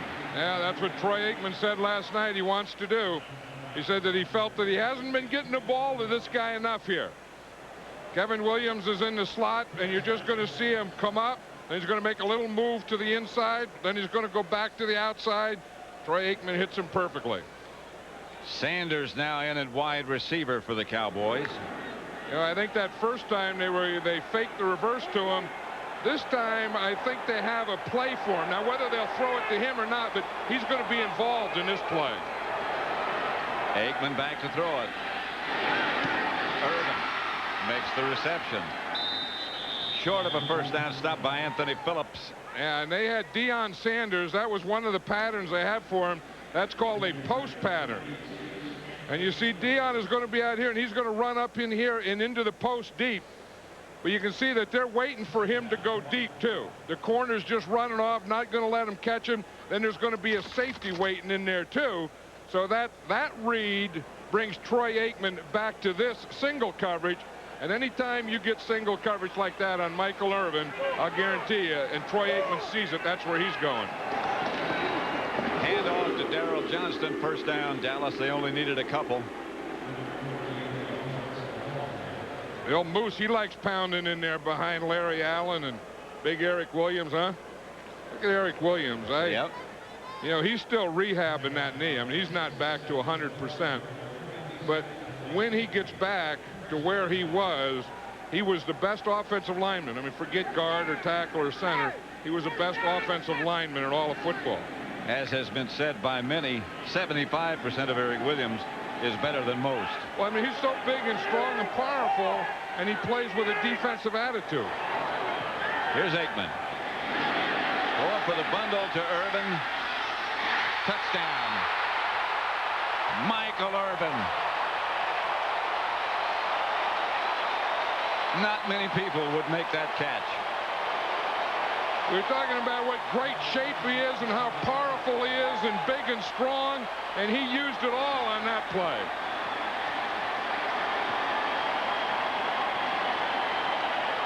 Anthony Phillips is number 26. He really has pretty good coverage on him. But watch him. He gives him a little stop and go. Phillips really doesn't go for it. He pushes away with the left hand. So he gets that left hand up there just enough to hold him, to hold Phillips there so he can go up for it. It looked as if the official nearby almost went for his handkerchief and then didn't call it. Well, Michael Irvin did it twice. He gave him a left hand, brought it back, put it out there again, and then jumped. The Cowboys 21, the Falcons 10. Carve a pumpkin? Yeah, I did, but I didn't put that much in. I used to just like kind of make a hole in the pumpkin and then punch it through and then punch holes in it. And then you have to say those are the eyes and that's the mouth. And that was it. Then you'd put a can or some light in it to get some light. Mine always had teeth problems. Oh, yeah, I didn't even try for teeth. I just tried for mouth. If, you know, if you got 2 eyes and a mouth, I thought, now you're talking about a pumpkin. Michael Irvin has now gained 100 yards in 6 straight games. Speaking of eyes, watch his. Yeah, but how about that hand? He not only, you know, we saw the push earlier, but when you look at it again, he had a push and a pull on Anthony Phillips. And a Chichi Rodriguez. I'll tell you, but he does it. I mean, his positioning and his concentration and his hands and his strength. And, I mean, that combination, and then plus the confidence that Troy Aikman has in him, he is darn near unstoppable. Jamal Anderson is the deep back. Here's George. Out to Anderson through his hands. Incomplete. Yeah, you look where Jamal Anderson's power is. It's really, you know, down below from his waist on down. In fact, his nickname is Fat Fat. Fat? Yeah, Fat. Yeah, F-A-T, F-A-T. And that's from, you know, the waist on down. And what they do is they put him in for Ironhead Hayward just as a change of pace. Well, he's 240. Ironhead 250. So it's not that much of a change in pace. Yeah, but Anderson's a little quicker. We'll see. Flag on the play comes flying in. Robert Jones on the stop. Hayward gets a rest. Ron Blum,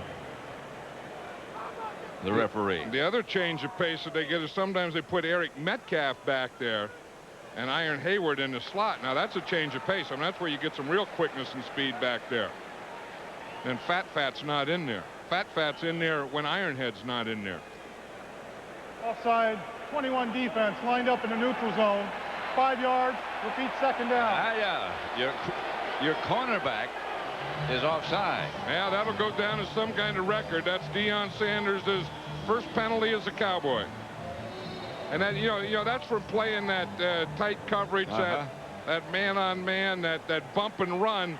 You get up there and you want to bump the guy, and when he's the flanker, he's off the line. Sometimes he'll bring you across that line. 2nd and 5.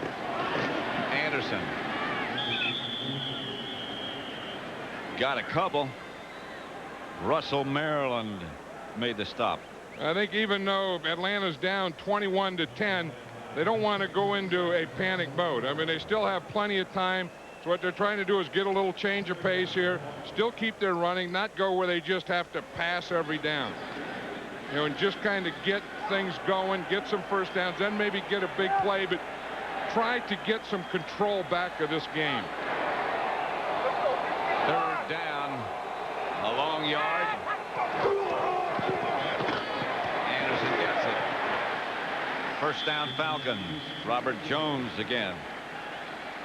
Number 55 on the stop.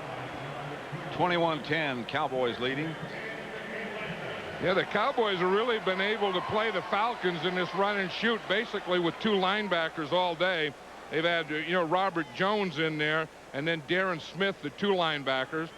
5 defensive backs, Scott Case being the extra defensive back. And Other than third and long yardage, they've played that pretty much as their standard defense. Darren Smith, of course, this is his first game back. It's a workout against this run and gun. George chased, and down he goes. Haley in a game with Lett. You see Charles Haley right here. He's lined up on the tight end. He starts to the inside. Like you said, Leon Lett started to the outside. Charles Haley, the end, goes to the inside. And they do this better than anyone. See, Lett starts off to the right here. Charles Haley goes to the left around the corner. And look what he found.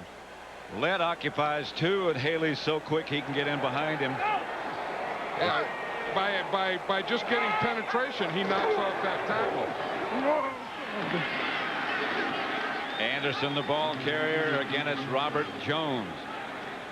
You know, and that's why I've always had so much respect for Charles Haley, because we talked about a momentum changer and how Emmitt Smith did it on offense. Charles Haley did it on defense too. I mean, he came in and the Falcons were going. Boom, he gets a sack. They start to try and run and get something down here. Boom, he gets a sack and puts him in long yardage. 3rd and 14. Haley gets a rest.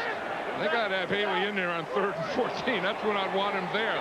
Shante Carver and right defensive end. Shuffle pass to Anderson. He's close to a first down if he didn't get it. See, he has that speed there that Craig Hayward doesn't have. That little burst that he could get right there in the middle, and then at the end, that extension at the end came very close to getting him a first down. I think if you're June Jones, you're hoping like heck that this is a first down so you don't have to make a decision here to go for it on 4th down. You think his decision would be go? Well, you see his head just jerk back. Yeah. You know, you don't want to make that decision. Not with 8 minutes and 2 seconds to go in the 3rd quarter. You want this to happen. No decision he'll have to make. Yeah, they have a lot of different passes in this offense. This is kind of a shovel pass. You know, it's kind of a shovel half-pitch thing, but it's really a screen pass. Yep. But what they do is they invite that defensive end, Tony Tolbert, to come up, and they wait for him, and they make him make the commitment to the quarterback. Then they just get it to the back any way they can. They got the first down. Reverse coming to Metcalf. Metcalf, no place to go. Robert Jones again. And Charles Haley there, too. They were trying to get around Charles Haley. They did get around him, but then they ran right back into him. They had this played well. But you see, here's going to be Haley here. He starts to the inside. Jones starts in here. Jones starts back, and then he gets him to cut back inside. And then right there is Jones, and there's Haley waiting again, too. The guy that really made that play, though, was Darren Smith. Yeah, because he made him cut back into Jones, and then Jones made him cut back into Haley. 2nd and 11. Throwing down for George. He has time. He gets it to Metcalf. Metcalf out of bounds. An Atlanta first down at the Dallas 41. They can move the ball with this offense. Yeah, you know, if they can get the pass protection, that's a big thing, and they did that time. I mean, Bob Whitfield did a good job on Charles Haley. You know, there was no stun or anything. And that gives Eric Metcalf time to do stuff like this. And anytime you run a crossing pattern, at some point on that cross, you're going to be open. And Jeff George, if he has time and protection, he'll see you. This is an offense made for Metcalf. 1st and 10.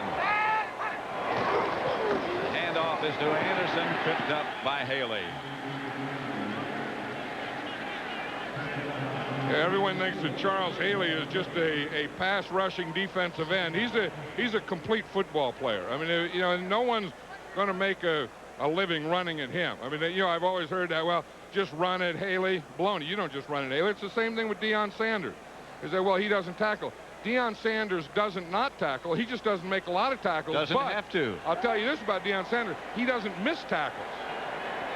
That's a misnomer. 2nd and 9 about. 8, call it. George to throw. Here's that same play again. Trip up by Lett and Darren Woodson. You know, one thing, that was a smart thing, I think, getting Jamal Anderson in there, because all he is a change of pace, and they wanted a change of pace, and now he's coming out. I mean, he's like, you know, in baseball, they have the starter, then they have a middle reliever, and he just does a roll for a while, gets things going. Then they, you know, you bring in your closer. That's what they do. That's what the Braves did last night with Glavine and Wohlers. I would wonder why they needed a closer the way Glavine was pitching. What do you need a closer for?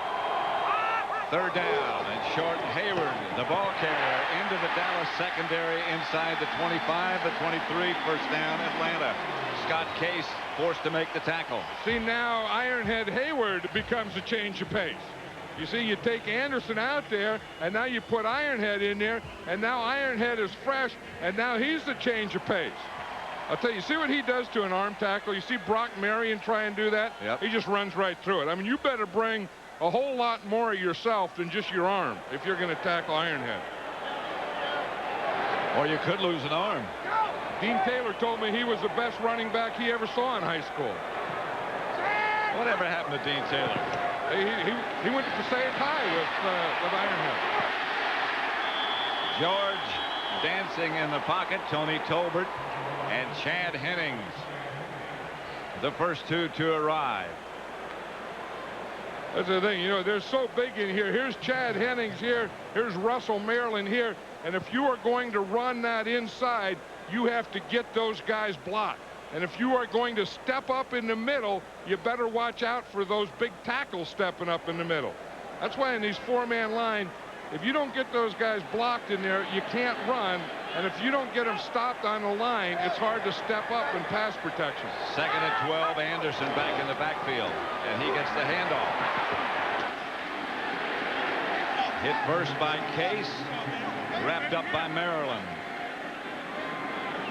Russell Maryland said he had enough with Jamal Anderson there. I mean, when Russell Maryland brought himself there all the way down the line, he said, if you're going to run that far and you're a big defensive lineman, when you get there, you're going to finish it off at the end.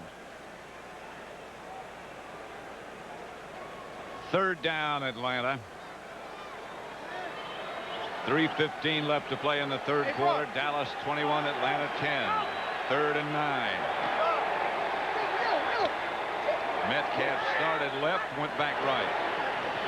George to throw it. George chased by Tolbert. Going to run out of room. Bert Emanuel, the intended receiver. Hey, that reminded me of Joe Montana against the Cowboys. Remember when Too Tall Jones was throwing him, and chasing him, and he threw that ball to Dwight Clark? Watch Jeff George. He's going to start here with his roll to the right. Then he's going to feel the pressure from Charles Haley on the backside, so that makes him get outside. Now his receivers know you have to keep working, you have to keep working, and I'll tell you, he threw a perfect pass. I don't know if Emanuel would have been able to stay in bounds or not, but it was a good throw. Well, Jeff George thought it was a touchdown, and he knew where he threw it. Anderson from 40 yards is good. And the Falcons had 3. With 2:50 left to play in the third quarter. 21-13 Dallas. I'd like to thank the Blockbuster Video Blimp for providing Fox Sports with these beautiful aerial views for today's event. Pilot is Terry Dillard with the cameraman Dave Arnold. You know what I can understand? I can understand how, wave. Yeah. I can understand how they can get pictures of the dome, but I can't understand how the dome can get pictures of them. Well, again, it's Halloween. Now that takes some figuring. I've been figuring a long time. Clayton Holmes brings it out of the end zone to about the 18. Tippins down to make the stop. Morton Anderson just hit from 40 yards to make it 21-13. Can't beat that. Nothing.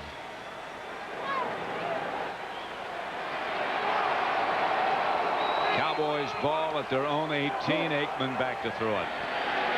swings it outside to Emmitt Smith, and Emmitt out of bounds at the 20. This game summary coming up, brought to you by Budweiser. Dallas has scored a touchdown in each of its last 3 possessions. They've only had 4. Irvin 8 catches, 119 yards, 1 touchdown. Jeff George is 15 out of 19, and the touchdown pass to Metcalf. 2nd and 9.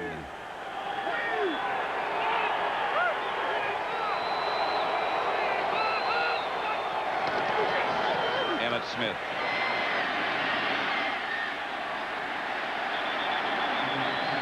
About a yard shy of the first down. You've been wondering, I'm sure, about how we got those shots of the blimp.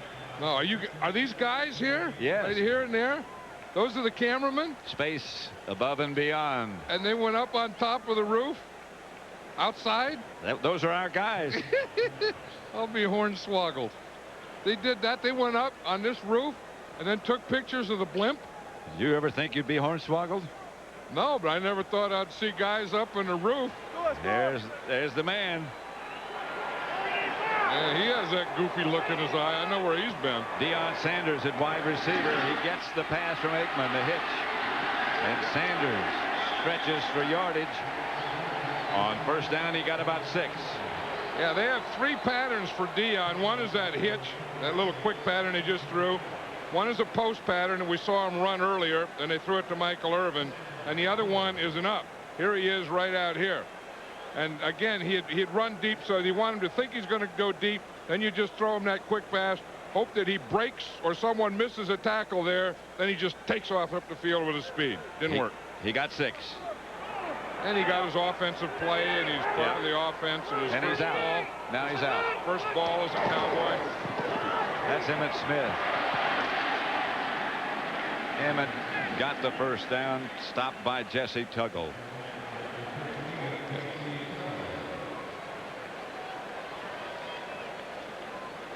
You watch this. You know, this is one of the problems with that 3-step drop, is that the quarterback doesn't get very far from the line of scrimmage. And that play there, it looked like Troy Aikman hit his hand on a helmet. Remember that happened to him last year. In fact, he did. It doesn't look like it. He did hit his hand on a helmet. You always worry about that with that short drop, because to throw that quick hitch, he's only going to get a couple yards away from the line of scrimmage. On first down, he gives again to Emmitt Smith. Emmitt cut down after a couple. Kevin Ross. Burrow make the stop. That's the end of quarter number 3 at Georgia Dome, with it scored Dallas 21, Atlanta 13.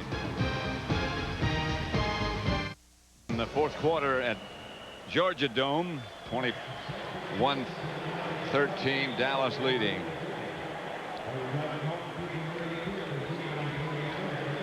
Town was full of excitement last night, as you can well imagine. Yeah, like I said, I was watching the news, and Peachtree was closed. Peachtree Street, a whole bunch of them. Darrell Johnson was the man in motion. Aikman to throw it, Irvin to catch it. First down, Dallas. D.J. Johnson on the stop. They're sort of in, Aikman and Irvin, I mean, in sort of their own zone. Yeah, they are. I mean, you know, that Troy Aikman can just get the ball anywhere Michael Irvin is, and Michael Irvin can get anywhere Troy Aikman wants him to be. And once you get that, I mean, that's something as special as it can be. Yeah. And to me, that's just unstoppable. I mean, that combination is unstoppable, and Emmitt Smith is unstoppable. And Deion Sanders is in at wide receiver to the right. Aikman going deep for Sanders. Whoa, almost a spectacular catch. He should have kept running. The dive by Deion almost brought about a spectacular touchdown. And there's no one that wants this more than Deion Sanders. He gets by, he's one-on-one, he's man-to-man. But see, if he would have just run through that, if he had not left his feet and kept running through that, I mean, who am I to tell him? But if he just keeps running, I don't know. He's going to get a rest now. There's no one that wanted that more than Deion Sanders. Like he said, he wants to make things happen. He wants to dictate. He wants to be part of a game. He doesn't want to be bored. He's not going to be bored doing that. Here's a guy who can make some things happen. Emmitt Smith.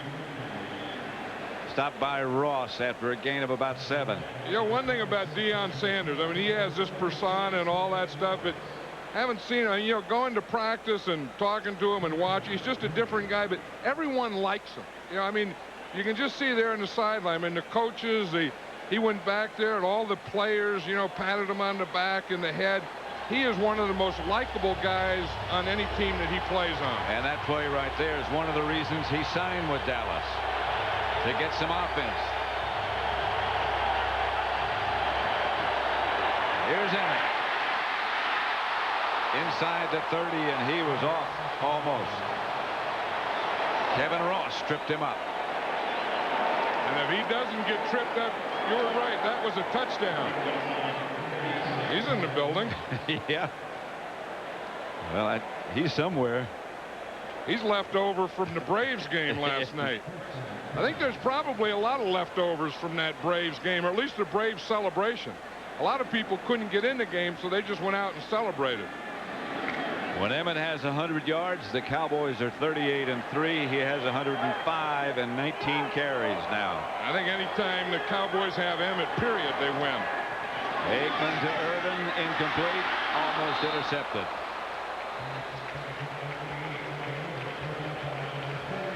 You know, there's a guy that's always serious, though. I mean, Deion is running post patterns, and he's throwing the ball, and, you know, and everyone's, you know, congratulating Deion and everything. And Troy Aikman always has that serious look on his face. I mean, he always looks like what he's doing is the most important thing that's being done in the world. And to him it is. And you wonder if he's enjoying it, though. I mean, he has all this fame and money and everything, and, you know, once in a while you just ought to have a good giggle. Here's Emmitt Smith again.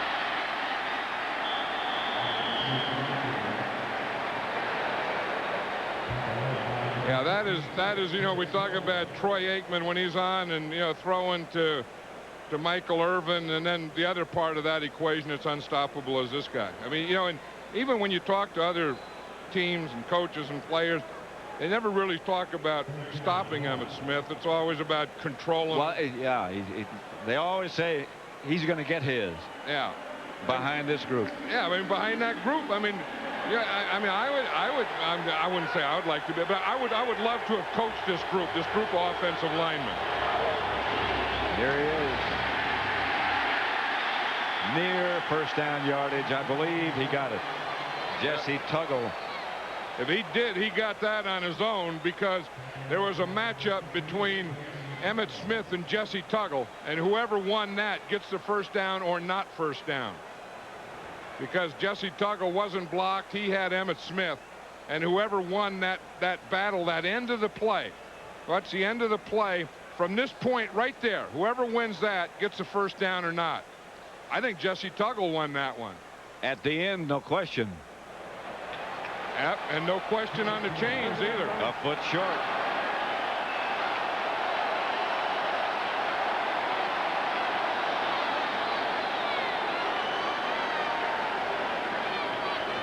That's the play before that. Kevin Ross, that's where his hand winds up. It's inside Emmitt Smith's face mask. Disappeared.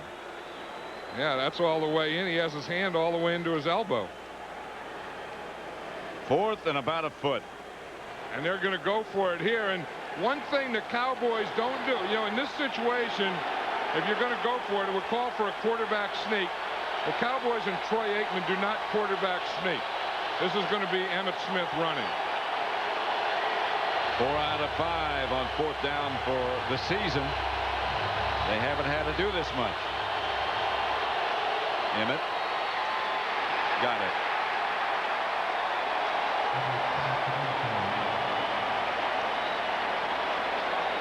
Now, June Jones could see that coming. I mean, if you have a big offensive line, and they're the best offensive line in football, maybe one of the best offensive lines that's ever played, and you have the best running back in football, and you only need a few inches. If they can't get it, then they're not the best, too. Emmitt Smith went to the sideline. Sherman Williams came in, and you saw Barry Switzer talking to him on the side. The last thing he said to Sherman Williams, hold on to the ball. You should never do that. That's Daryl Johnston all the way inside the 10 down to the 6. The Moose. Yeah, Barry Switzer told Williams that, but Ernie Zampese called the play.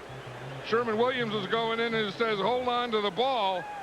But then Ernie Zampese calls the play, and the handoff is to Moose Johnston. Look at that hole. I mean, the Moose doesn't get hit until he runs about 7 yards. There's Ernie right there. He called that play. He said, if you're going to put Sherman Williams in, I may give him the ball, but I'm not going to give it to him the first play he's in there. 2nd and 1. Sherman Williams is deep. Moose again. And Daryl Johnston touchdown.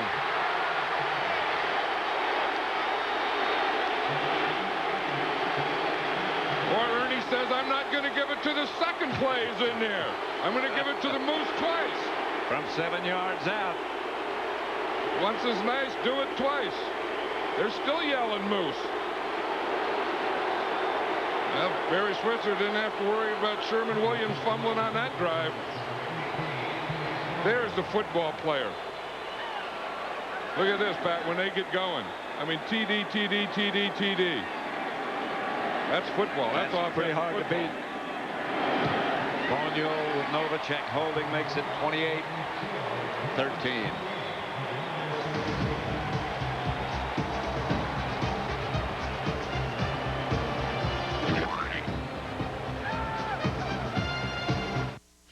Georgia Dome, a magnificent structure, but outside, a little substance going on. Look at that. I mean, those are big old steaks with bones in them. You know, you don't see a lot of bones in steaks anymore. That's some barbecue? Yeah, that's just stuff mixed up. Hey, look at there. Boy, there's a big old pot of stuff. A French fried turkey. Oh, yeah. Oh, you can't beat that. And boiled peanuts. Yeah, you know, I kind of like them dry, but I know that's a big thing down here, boiling the peanuts. Yeah. One thing they do is you can throw them well. I throw them out of the booth sometime to warm up my arm. Well, they get heavy when you Yeah, they boil do. them. I mean, a boiled goober's a good goober to throw. Well, I used to sell them as a kid. Boiled goobers? Yes. Huh? Yep. I mean, what would you say? Sack of Gerbers? No. I have them in a little sack, and I'd be on the street on Saturday morning. Boiled peanuts. Boiled peanuts.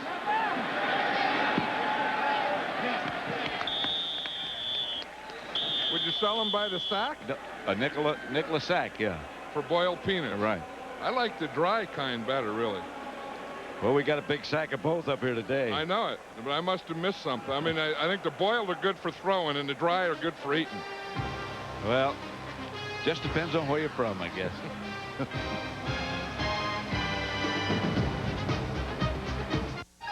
Dallas leading Atlanta 28-13. At Georgia Dome. 10 minutes, 6 seconds left to play. Atlanta ball at their own 40. Craig Hayward behind Jeff George. George with time for Emmanuel, incomplete. Covered by Brown. Covered well. Yeah, I was watching Larry Brown, and he looked like he was in the same defensive stance as Deion Sanders. You know, Deion Sanders changed how defensive backs got in stances. And I think Larry Brown copied Deion Sanders' stance. And then, you see this look right here? Yeah. That's a Deion Sanders stance where you kind of 1 foot back. And, right. The 1 foot back, like you're in a sprint. Here's Deion doing it over on the other side. He was off on that play. Second and 10. I think Deion's starting to get a little tired.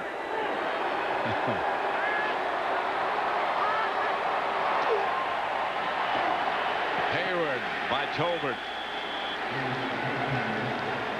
That was one of the things Deion Sanders was talking about last night, that he wanted to change the game where, you know, it always been that corners always worried about receivers. You know, what's that receiver going to do to you? How are you going to stop that receiver? And he wants to change it where receivers start worrying about him. And I think he's done that. Yeah, I think he has. They're so concerned. Where's Deion? What's he doing? What stance? Is he up? Is he off? Is he playing man-to-man? Is he playing hash?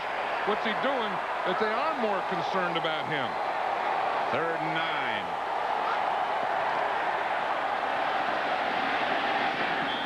incomplete, intended for Mathis.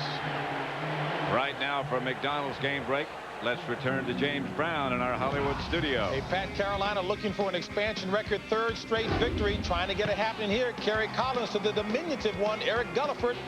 Carolina leading at 10-3 over New England. Let's take it back to Pat and John. And we're at Georgia Dome in Atlanta. 4th, 9. Straczynski back to punt. Clayton Holmes back deep for the Cowboys. High kick. Holmes lets it bounce. Couldn't quite make it up to it. And it's down by Atlanta. There's a flag on the play. Back at the line of scrimmage. Ball down at about the 16. Dallas 28, Atlanta 13.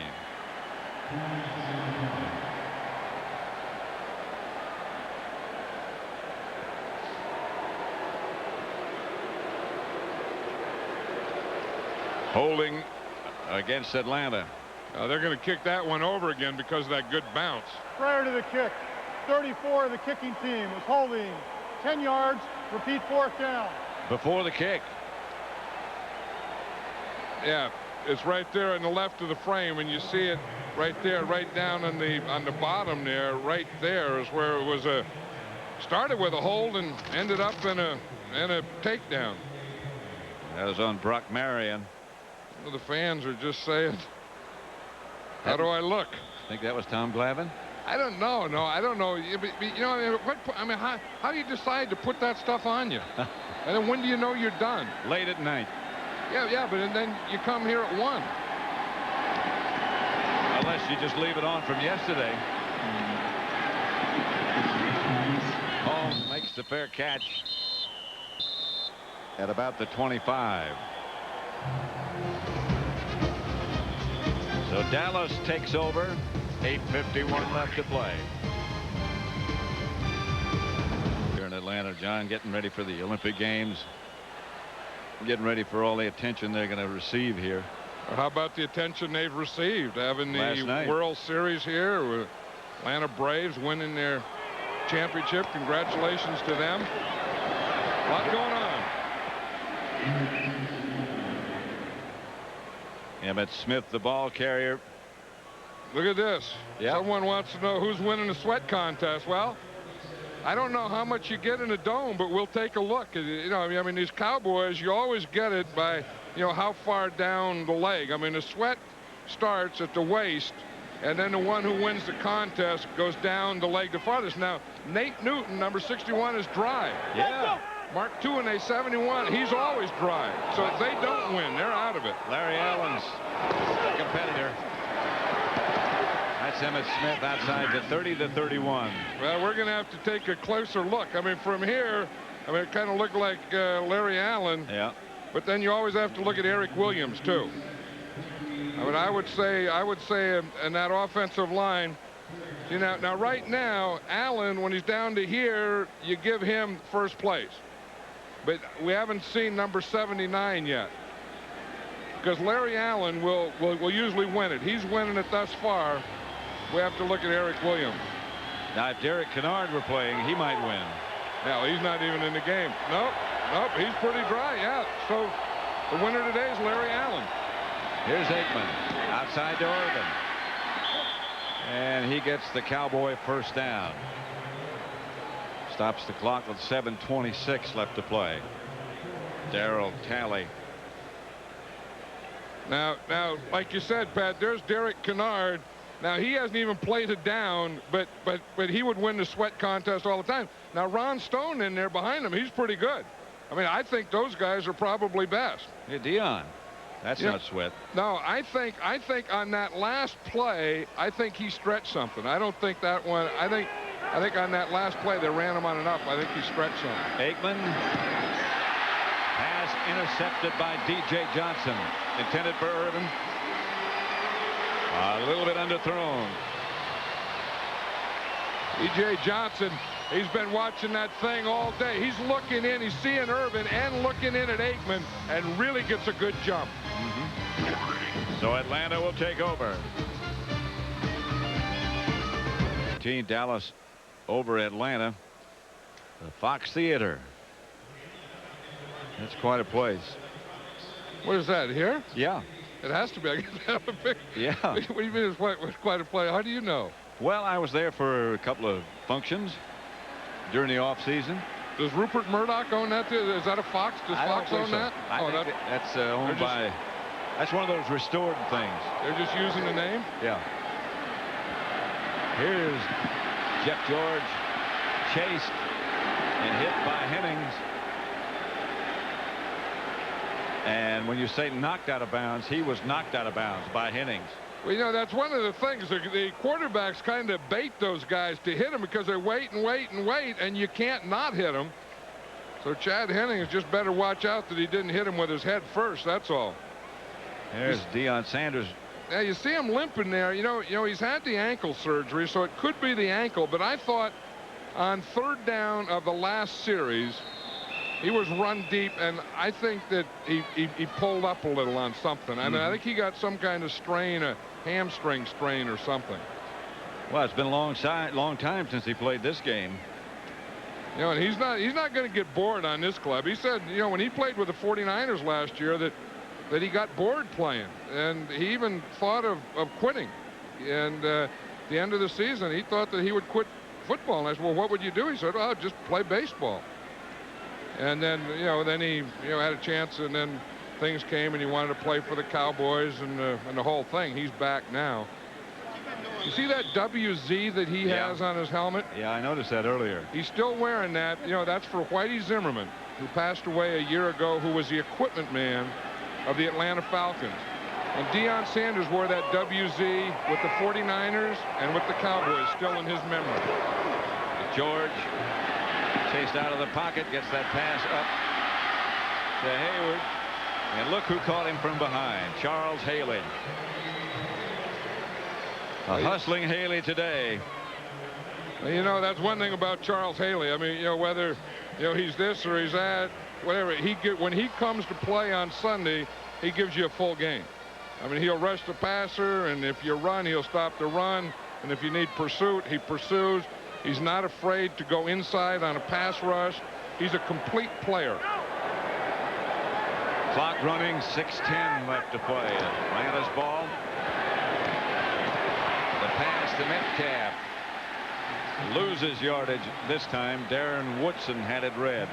You know, Darren Woodson is normally the strong safety, but in this game, because of run and shoot, he's been playing linebacker the whole game. Today's game is being produced by Bob Stenner, directed by Sandy Grossman. The studio was produced by Scott Ackerson, directed by Bob Levy. The executive producers of Fox Sports are Ed Gorin and David Hill. Jamal Anderson replaces Hayward. He's the deep back. He gets the handoff. Good run by Anderson. Gets another first down, or close to it. Not quite. Yeah, you watch Bob Whitfield here on Charles Haley, and the thing that he's going to do is just turn him and then try and get him to the outside. Then Haley tries to take it inside, so he takes the inside away, and then he takes the outside away and just stays with him. Now there's Mike Ken. Remember Mike Ken, who played for 18 years here as a left tackle from the Falcons? Bob Whitfield said that he learned a lot from that guy. Word from the Cowboys is that Deion's hamstring, left hamstring, has started to tighten up a bit. So he's on the sideline, may or may not be back. I doubt he'll be back. That's what I thought. It was on that third down play in the series before. He was running down the field, and I saw it happen. Then he got that strawberry right there. Robert Bailey has taken his place. This is a play that it could have happened on. Right there. It looked like at the end he pulled up. Right there, just before it went off. You could just see him pull up with that left hamstring. Here's Jeff George for Emmanuel. Incomplete. Bailey, who replaced Deion, was the defender. Like he got some kind of... That's a strawberry. Yeah, on the side. Yeah. That's just one of those things. Remember, he used to get when you'd slide into second base. I bet he got that when he dived before, trying for that long pass. On that post pattern, yeah. That's exactly where he got it. But he likes that one. He doesn't like that hamstring tightening up. No, no. And you see on his wrist, he always wears a rubber band. He started that at Florida State. And he still gets his rubber bands from Florida State that he wears on his wrist every day for good luck. George on second down gives to Anderson. He gets very little. Tolbert. See that rubber band there? He always wears that. And he started, remember when they give you a roll, and the roll would have your T-shirt and socks and stuff in it under being a rubber band? I remember. And he used to take it off at Florida State every day and put it on his wrist. Then when he went into the pros, he went back to Florida State and he'd get a big box of Florida State rubber bands, and he wears one on his wrist every day. Baseball, football, life, fishing. Luck. Third and not long. 9. Here's George. Does he see Haley? He must have. Felt him coming. I think he felt him coming. You're right. At the end of this game, John and I'll